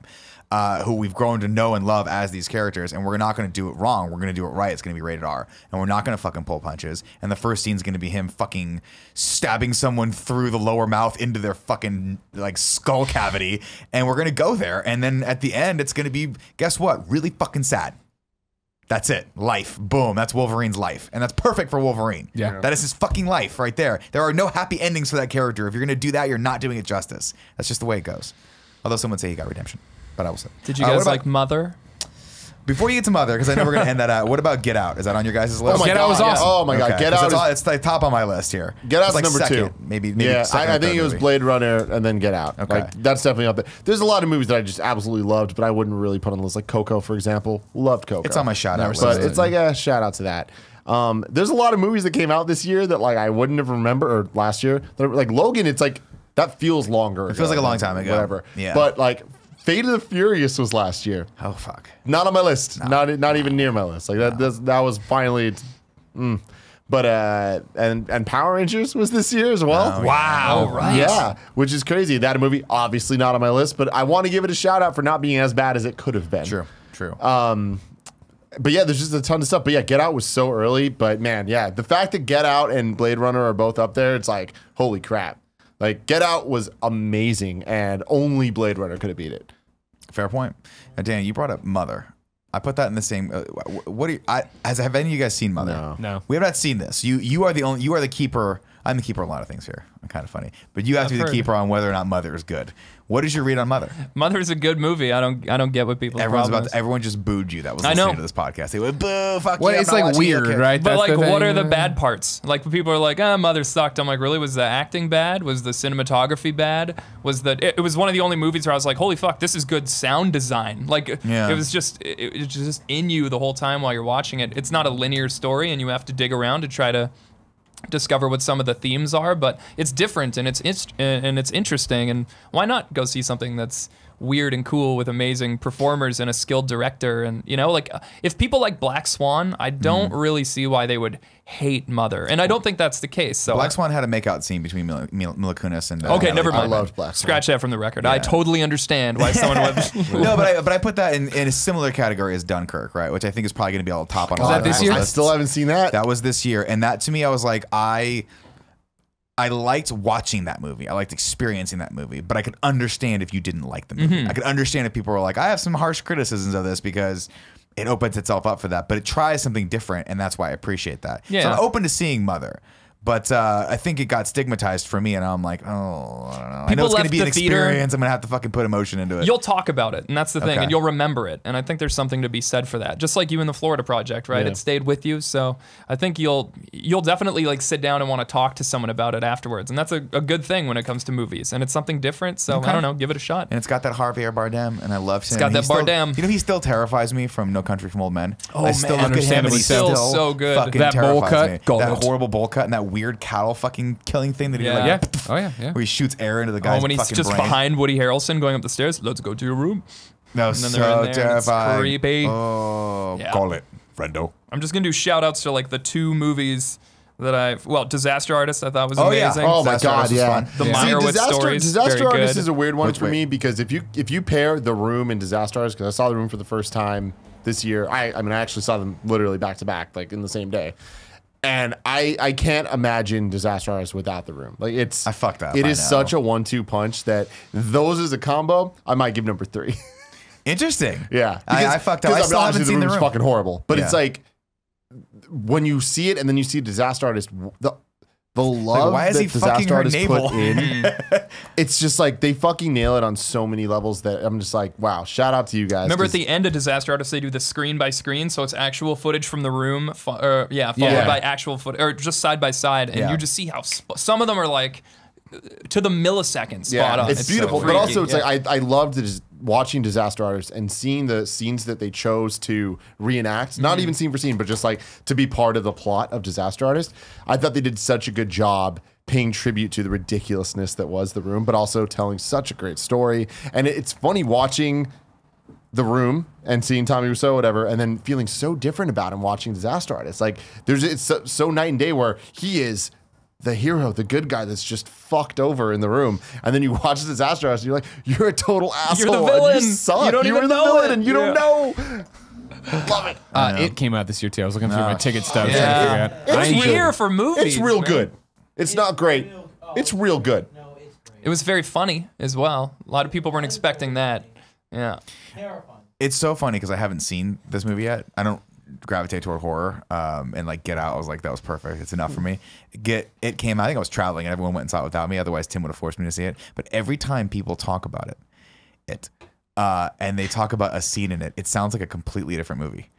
Like Kevin at one point was talking about like there's just so many different elements to this movie. Now I don't know what to expect, and it makes me even more terrified. I don't know if I want to go into it. It's really scary. Yeah, Kevin said it was scary. Tim said it wasn't scary I at know all. you don't It's think not it's scary scary. at all. It's I don't know. I was in the movie theaters and I felt fucking like scared. It's like if Stand By Me had crazy jump scares. You know? I don't like that. I don't I like feel jump that. scares. That's accurate. I don't like anything about this. But it's like even the jump scares, I feel like they're always kind of gratuitous in a way that makes it not scary. right. I don't know. You can handle it, I think. I probably won't watch it. I'll be honest with you. You should watch it. It's I good. don't like it's horror really movies. good. It's one of the things that I have to just tell Does your everyone right wife now. like horror No, movies? she sure doesn't. Oh yeah, see, She there you go. sure doesn't. She sure does not. I just look at a horror movie and I'm like, I don't want to feel tense for the next 2 hours. I don't want to get scared. And I don't want to watch someone get tortured. Yeah, as I don't well. need that shit in my That's no life. fun. That's just bad. That's why I can't watch not Black a lot. Mirror. There's torturing in it though. Like there's some like like gore porn shit. Oh, I'm good. Like when like I can't fat watch kids' bellies getting all cut up and I shit. can't watch like Hostel movies. Like Hostel, I can't watch. that's that. a whole It's like, other- It is a lot more fun than a Hostel type movie. see, it's that's you just saying that right there, doesn't it? Sound like a whole other. Well, you know, it's actually really fun and it's got a great sense of humor to it. But some kid gets his fucking belly carved up in front of you. Yeah. Just FYI, that's gonna happen. He soon. doesn't get his belly carved up. He gets his belly straight carved up Somebody Carved like up, writes his son. name, starts writing his name in his belly. That's horrible. with a knife. Yeah, That's with from the a book, knife. though. They're not That's going from the crazy. book. That was in the other movie too. I think. terrible. I saw Ingrid Goes West as well. Oh, how was Awesome. that? Awesome. I enjoyed it. Is I gotta watch it that. like worth watching? I mean, I forgot about it till I had to look at my stubs and or whatever. So Greg, everything did that- about that sounds great to me. Stalkers, Instagram, Yeah. fucking the two actresses. Did that scare you a little bit? Did that make you think, man, I'm on social media a lot and I respond to people? no, we already know the kid. His name's Zyger. It's fine. You know what I mean? That's true. Ingrid Goes West is really good. I would recommend people Yeah. check it out. It was And, fun. It was enjoyable. Yeah. Yeah, It had that, Aubrey and Plaza is fucking awesome. I like that guy in it too. The Olsen's husband in Yeah. the movie, the blonde guy. He's got the beard. and the Olsen's brother in the movie. That guy's a No, he's a psychopath. psychopath. Yeah, I can say I like it more than I think about it. And I think, yeah, I liked it a lot. Wait, which actor are you talking about? He was in the baseball isn't movie it- we like. Everybody Wants Some. He was in wait, Table isn't Ice 9 or Cube- 47 Isn't or Ice whatever. Cube's kid in that too? Yes, he's And really he's good. awesome. He's really good too. really Yeah, that guy's good. career is going good. Likes Batman a lot. You know what? No, everybody should say, yeah, go see Ingrid Goes Yeah, West. Ingrid Goes Yeah, yeah, yeah. Movie of the year. Ingrid Goes West. That's what it was for Greg. If you want Greg Miller to be on board, just write a character that really likes Batman. Yeah. And Greg will recommend it to all of 1.8 of his Twitter followers. Don't get ahead of yourself. 1.2, but who's counting? You know what I mean? If you didn't know, ladies and gentlemen, this has been the Game Over Greggy Show each and every week. 4, sometimes 5 best friends gather on this table. Each bring a random topic of discussion for your amusement. If you like that, head over to patreon.com/kindafunny, where you can get each and every episode early. That's right, as early as right now, as we record it live, and people get to watch. And then they get the post-show and the pre-show before that. We get to talk to them in the chat and all that stuff. And if you can't join that, you can still get the pre- and post-shows on Friday, patreon.com/kindafunnygames as the big video. There's also the MP3. Don't worry about all that. If you don't want to give us any money, that's totally fine. Subscribe to the channel. We'll call it even, and we'll put up the show the following Friday as one big video and one big MP3. Remember, Heel Kick out January 19th. If you're seeing this before then, please go pre-order it on iTunes. Remember, we, Nick, myself, Danny, are going to do watch along right now, actually, that you won't see right now. But we'll do a watch along and post it on youtube.com/kindafunny. So if you buy Heel Kick, you watch Heel Kick, you can then watch a commentary track with us where we'll get deep down into what happened, all your process. We'll dig in. Any final words? No, I really hope that you enjoy the movie and that you pre-order it. Please don't pirate the movie because it'll ruin my fucking life. But besides that, yeah, that's pretty much it. And for everyone who came to the screenings and has been helping get the word out, thank you so much. The community's been spectacular. You guys have been awesome. Until next time, ladies and gentlemen, it's been our pleasure to serve you. Joey's coming in. That can't be good. Oh, I delay. But who was talking about Mother? Danny was. Where'd you come down on it? I liked it. Really? Yeah. Can we bring up the chat? I think it was. Oh, okay. Chat. Hold on. Everybody hold on 1 second. Just pause it for 1 second. Sorry. Thanks for watching the Game Over Greggy Show, everybody. Click up here to subscribe to the channel. Click down here to support us on Patreon. Click over here for a playlist of videos. And click down here for the Heel Kick trailer. Until next time. What is that? What is that in your brain? What is that? I don't know. They say go for 20 seconds. I'm never sure if I'm there or not, so I just do stuff. All right. Come on in here. I'm gonna. Cool Greg you tell sit you- down. You talk about Mother with her. Mazel? Yeah. Can we get that chatty chat? Chat. Oh, yeah, Chat. yeah, yeah. Chat. Greg, bring me some sort of like. I wish I didn't say I liked Mother treat. now on the internet. Or something. Everyone's gonna be like, I'm not buying that guy's fucking movie. No, I liked well, Mother. I think it was mismarketed because all the trailers made it seem like a horror movie, but it was just like a very like Aronofsky-esque art movie. It's totally Aronofsky-esque. It was a movie about himself, essentially, or what Yeah, he well, it thinks was about supposed to be a himself. movie about the creative process, right? And how you Yeah. put something out there and then everyone comes to tear it apart without you like being able to like do anything about it, right? Well, he said the movie's about the relationship between religion and the environment. He is a fucking nut bar. Yeah, I haven't even 100%. seen the movie, and that's That not what the movie's sounds about. fucking horrible. It's Religion fun to and the watch it environment. knowing that. It's really, it honestly is It cool has to be like, cool, oh, then that like, must be that. threads and stuff like that. It's fun to try to figure it out for yourself, which I just fucking ruined that for you. I'm so I sorry. don't care. I'll watch the movie eventually, but to be Yeah. honest, like, What did he do? He did Black Swan, which I liked. He did Pi, right? Which I think I saw a long time ago. The Fountain too. He did the Fountain. Oh, He did I the Fountain. Fountain a lot. That movie was fucking weird. Was it weird? The one that I'm thinking of, the one with Hugh Jackman. Yeah. Yeah. I watched like 20 minutes of it. I'm like, nope, can't do this. So cool. He was sitting on the roof for like 15 minutes. What did you think of Dunkirk? I never saw it because I wanted to see it in IMAX and I still missed my can. window. Dude, you still can. wanna man. go I'm going tonight? to when I get back home. I missed like a time frame when I was going to be in town and be able to do it, but yeah, I'm going to go. Yeah, Robert White still says a Metreon. Dunkirk was forgotten or not really, or really not liked by y'all. LOL. Great list though. The thing is, Dunkirk doesn't. It's not on my top 10 list, but it's definitely one that like it's hard to describe. You didn't like it. I feel like over time, like No, it's you. not that I didn't like it. It's that it's not. It's like a ride. Yeah. Where there's not. It's you're just supposed to experience it, and so when Yeah. you see it in in not 70 in IMAX, it's you're like, oh, okay, that was Yeah. like you feel like you're trapped on the island. And you get off the island, and you're like, huh, that's it. I'm excited. I'm gonna watch it now on my TV, which I'm very stoked about. Crank but- up the volume. 'Cause Oh, the sound I effects. definitely will. It's definitely the Christopher Nolan. Like it's really quiet, and then. But that's my problem. Is like Nolan, another one of my favorite directors, and the fact that I didn't see this movie in theaters, it's just like I just do not like that theme. I don't like that as just a setting. It is a weird. I mean, it's a weird thing for him to do, right? But I feel like Nolan's probably trying to wipe the taste out of his mouth of all the Dark Knight movies.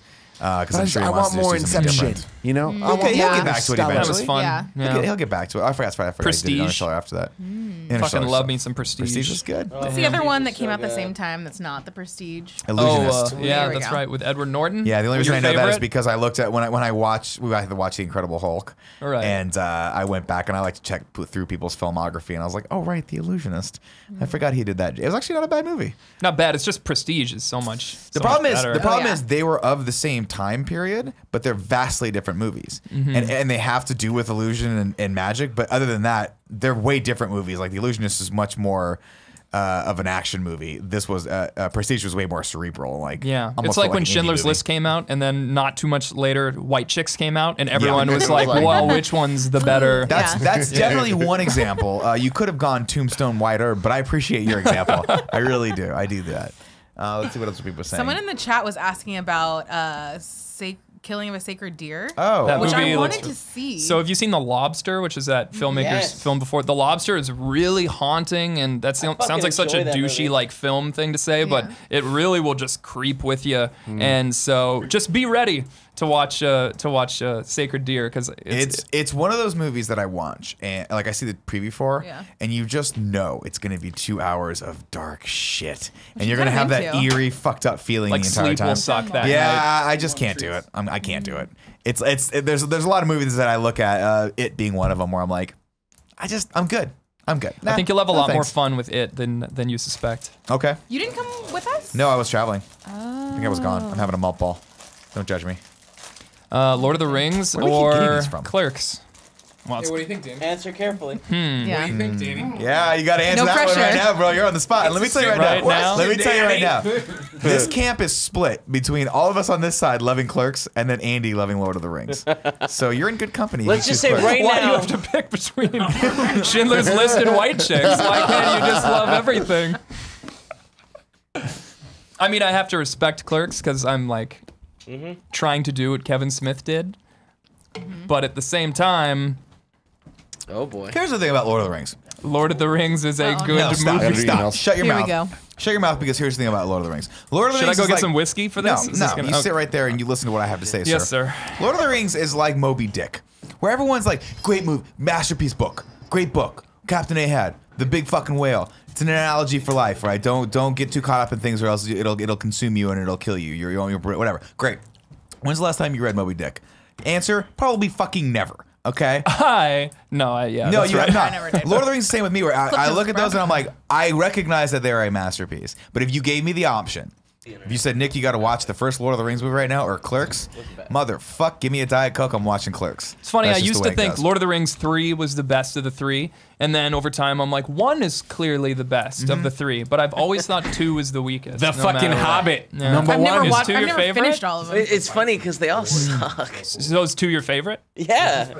Really? Wow, a lot of 2 fans in the room. No. I was saying they all suck, and then Greg caught eyes with me. We were both like, "Yeah, Clerks." We man. just like Mike says, shit such a on it. dumb division. Ha ha ha. It's funny I guess. because I don't know if you actually know, but this debate got Pushed all the way Hi, to Kevin Cooper. Smith, and Kevin Smith was like, to hell, "Are you Cooper. fucking like?" He on Twitter was like, "Are you guys out of your mind? Like Lord of the Rings is a much better film Okay, series than but Star he Wars." said What do you that- know? Shut up, Kevin. Yeah, I was like, "Fuck you, Kevin. Guys, Fuck you. everybody You've been knows doing it years." he said that because he's still trying to win Oscars and shit, and he Yep. can't He go knows up against Yoga the Academy. Hosers too could win his Oscar, and he I'm doesn't gonna- want to shoot himself. in. Yeah, you never know. That was Cooper's favorite never movie know. of when it came out. Yoga Hosers. Yoga Hosers.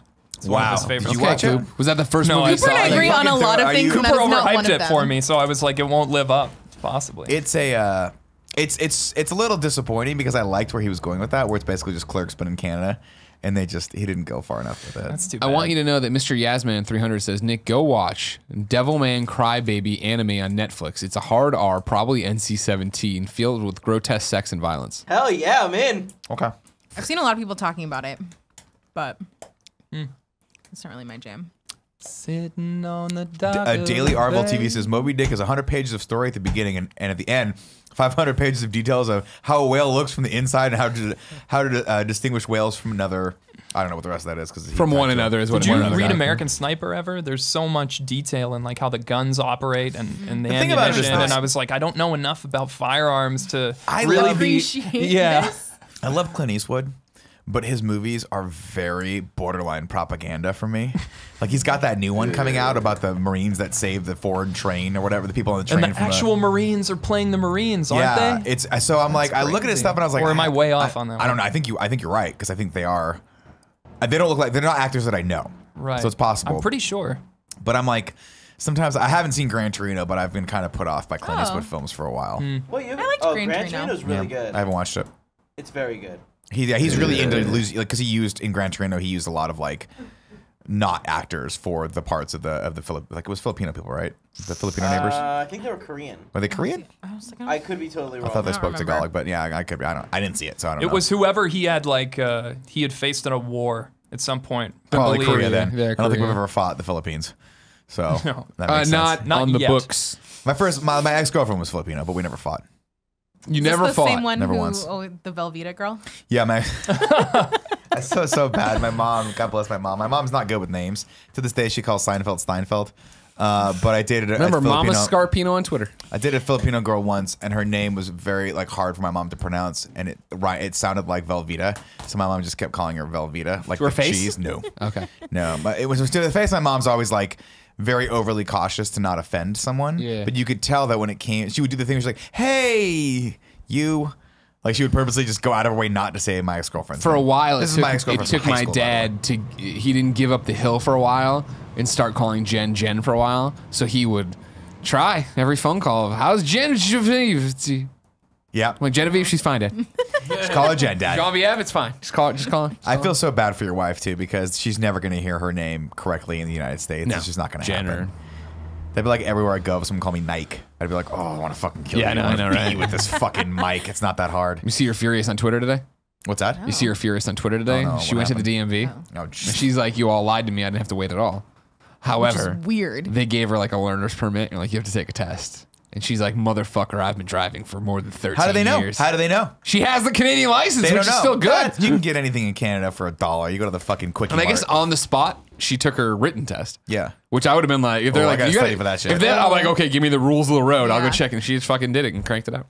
I had to renew my She's a written badass test, my license. Yeah. And you just Google it and they give you the questions, and you just go Nice. and like you just pick Nice. them. Like you can do the test, the practice test like 5-6 times and just figure it out and Sure. then just go in Yeah, the next yeah, thing to it. My wife got all pissed off though because she had to take another picture and her last picture was perfect.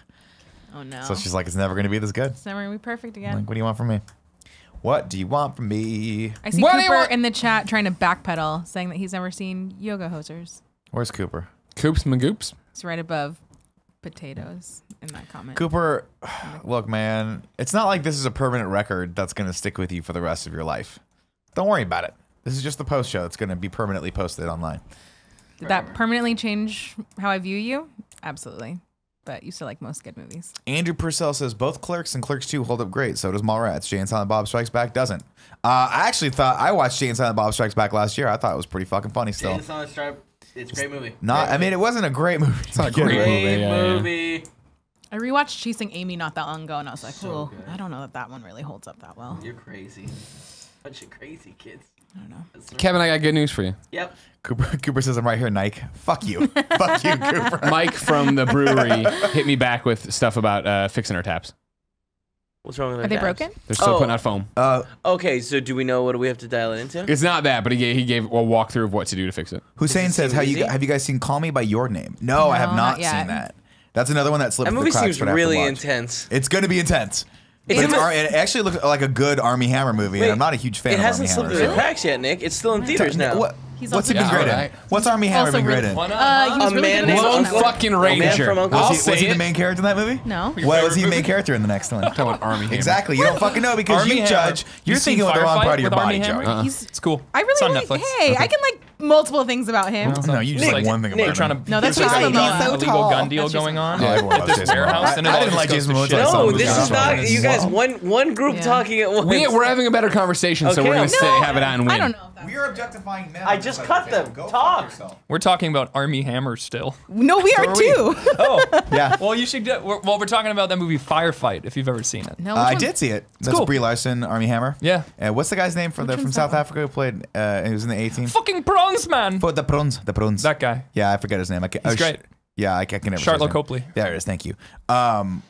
I liked that movie. That was fun. Yeah. That was one of those that like you could tell I feel like they filmed that movie and didn't know when to release it, and they just held it for 5 years, and then Army Hammer got kind of big, and Brie Larson won an Academy Award, and was like, put it out now, let's go. Man, there was this hit piece article on Army Hammer. I don't know if you guys read it, but it was like, someone's like, why do we keep giving Army Hammer chance after chance to be a superstar? And it was just like, I will it was say like, this. was it written by an ex-girlfriend? No, but I will or say something? this. It was As, the- I the don't meanest shit. love Army Hammer as a leading guy, as a leading man. He was supposed to be Batman, right? He was. yeah, wasn't he? Maybe. But I don't. I watched him in The Lone Ranger, and I was like, oh, this movie's got a lot of problems, but he's not helping out.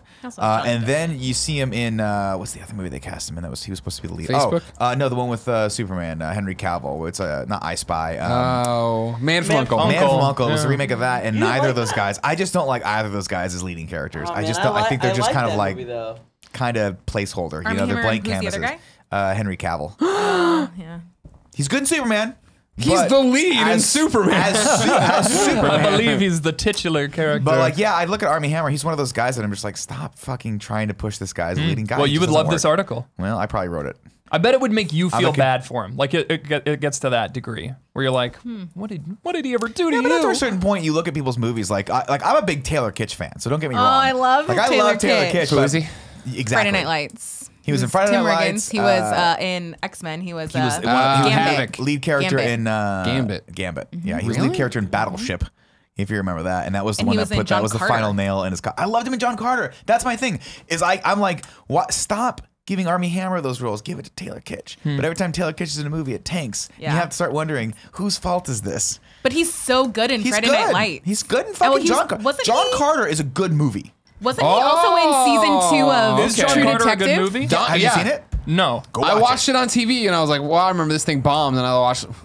And I was like, all right. And I was in. I was like, what's going on? It is Sure. it's a cool concept. It's a well-made movie. And it got totally didn't work bungled. for some reason? No, it worked, but they mismarketed it. Right. Remember, it was called John Carter from Mars. Right. That's not even the name of the book. The book is called The Princess of Mars or something like that. I think that's what the book series is called. But they didn't want to call it Better that, title. which is stupid. That's a way better title, right? Yeah. Mars being in the title, probably a smart idea, right? Disney in their great infinite wisdom back then. We're not talking Disney now. Back then, we're like, it's too wordy. Let's just change it to John Carter. That's what. Yeah. That's That's like the name of the movie fucking now. Tap water of movie names. Right, exactly. Blank Wall would have been a better fucking name for a movie than John Carter, right? And so I did the thing where it was like on HBO at fucking midnight, and I'm like, oh, I'll just turn it on to fall asleep too, and I fucking loved it. It was good. Cool movie. You're trying to pull a John Q with that name Fifth shit. Trying to get most slick John on Wick. us. John Fifth Wick as most well. expensive movie. John ever I'm made. thinking I'm back. It worked for John Wick. John Wick is awesome. Have you back. seen John Wick? He back. I love really John liked Wick. the second one. It's 2 for 2 in my book. Right? I love agree. it. Why, is there some drop off in quality? Everyone Not was at like, all. "Oh, it's not as good as the first one." I was like, "I don't know. I think I might like the second one more." Really? Yeah. What do you think about this for a rating system? Because I was a huge Siskel and Ebert fan growing up, and I still watch their old reviews on YouTube all the time. I love those guys, and I watched Ebert and Roper. They were such fucking pricks, though. Dude, I just Ebert was love such them. a fucking prick. He was so pretentiously asshole-ish. Well, to I thought everything. Siskel could get more pretentious because Roger Ebert was like one of like the fellas who would go to the bar and shoot pool and drink after, and like Gene Siskel's like, I won't be joining you, Roger. And Yeah, you know, they were both very pretentious. Sure, but I just remember yeah. they would tear people apart. And you're but like, oh, nothing man. is beating the thumbs up, As I thumbs just think. down system. Like that's so it's true. great. It's true. Yeah. But I think now we need a new one, a 3-tier system. It should be buy it, stream it, or skip it. Oh, I right? like that. So it's like a movie belongs on your library, that. or wait for it so you can stream it. So Yeah. it's with your monthly subscription, Sure. or it's not worth your time. Is that first tier? Does that include theatrical release? Does that mean buy like you go see you spend $15 to go see it? Yeah. Okay, I like that. But we'll do that. What about we'll Virgin call it America the Max screen? system? What's that? What about Virgin America screen? That's the 4th tier, which is for monsters. You fucking monster. Man, the house is great. I'll tell you what. Wait, what did you watch? The house. What was the house? It's the one with Will Ferrell and Amy Amy Poehler. Poehler. I was hoping that'd be funny. It was funny. I mean, it's a dumb movie. I love but it's- those it's I like- watched. what? Was it Chips? Is that the? yeah. I watched that on the Shepherd? plane and I was like, oh, this is not. Here's good. But I watched the whole thing. Here's Watched how the whole fucking thing. dumb I am. I watched that on the plane, but it didn't finish. I still had like 30 minutes left, and in the back, and it landed. The thing turned off, and I was like, "Now, this movie's terrible." Greg, have you seen Chips? No, I It is. know.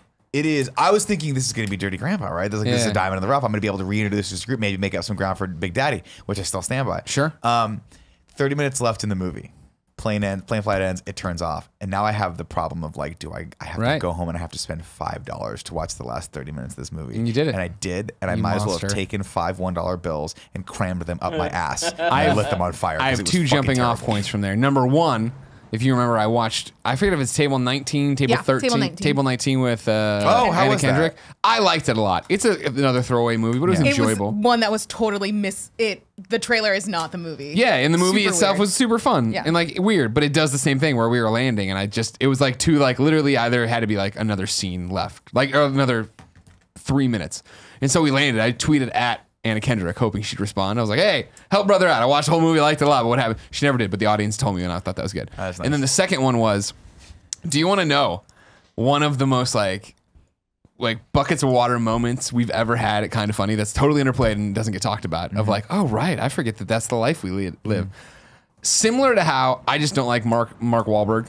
Like I just something about him, and I don't mean like I don't like him as a person, as an actor. What's not to like, Greg? We'll talk about it later. But I What's don't. not to like? We don't need to do it again. But like that, I don't like. I beat don't him like up. the work of Dak Shepard for some reason. No. Really? When Dak Shepard is in something, I'm like, this guy. Jack Shepard is not a leading guy. Jack Shepard is let's keep him for like the third character. But that do comes you in. remember Yeah. an episode of the Game Over Greggy Show when our guest was like, or Dak Shepard was like, oh, I hate that guy.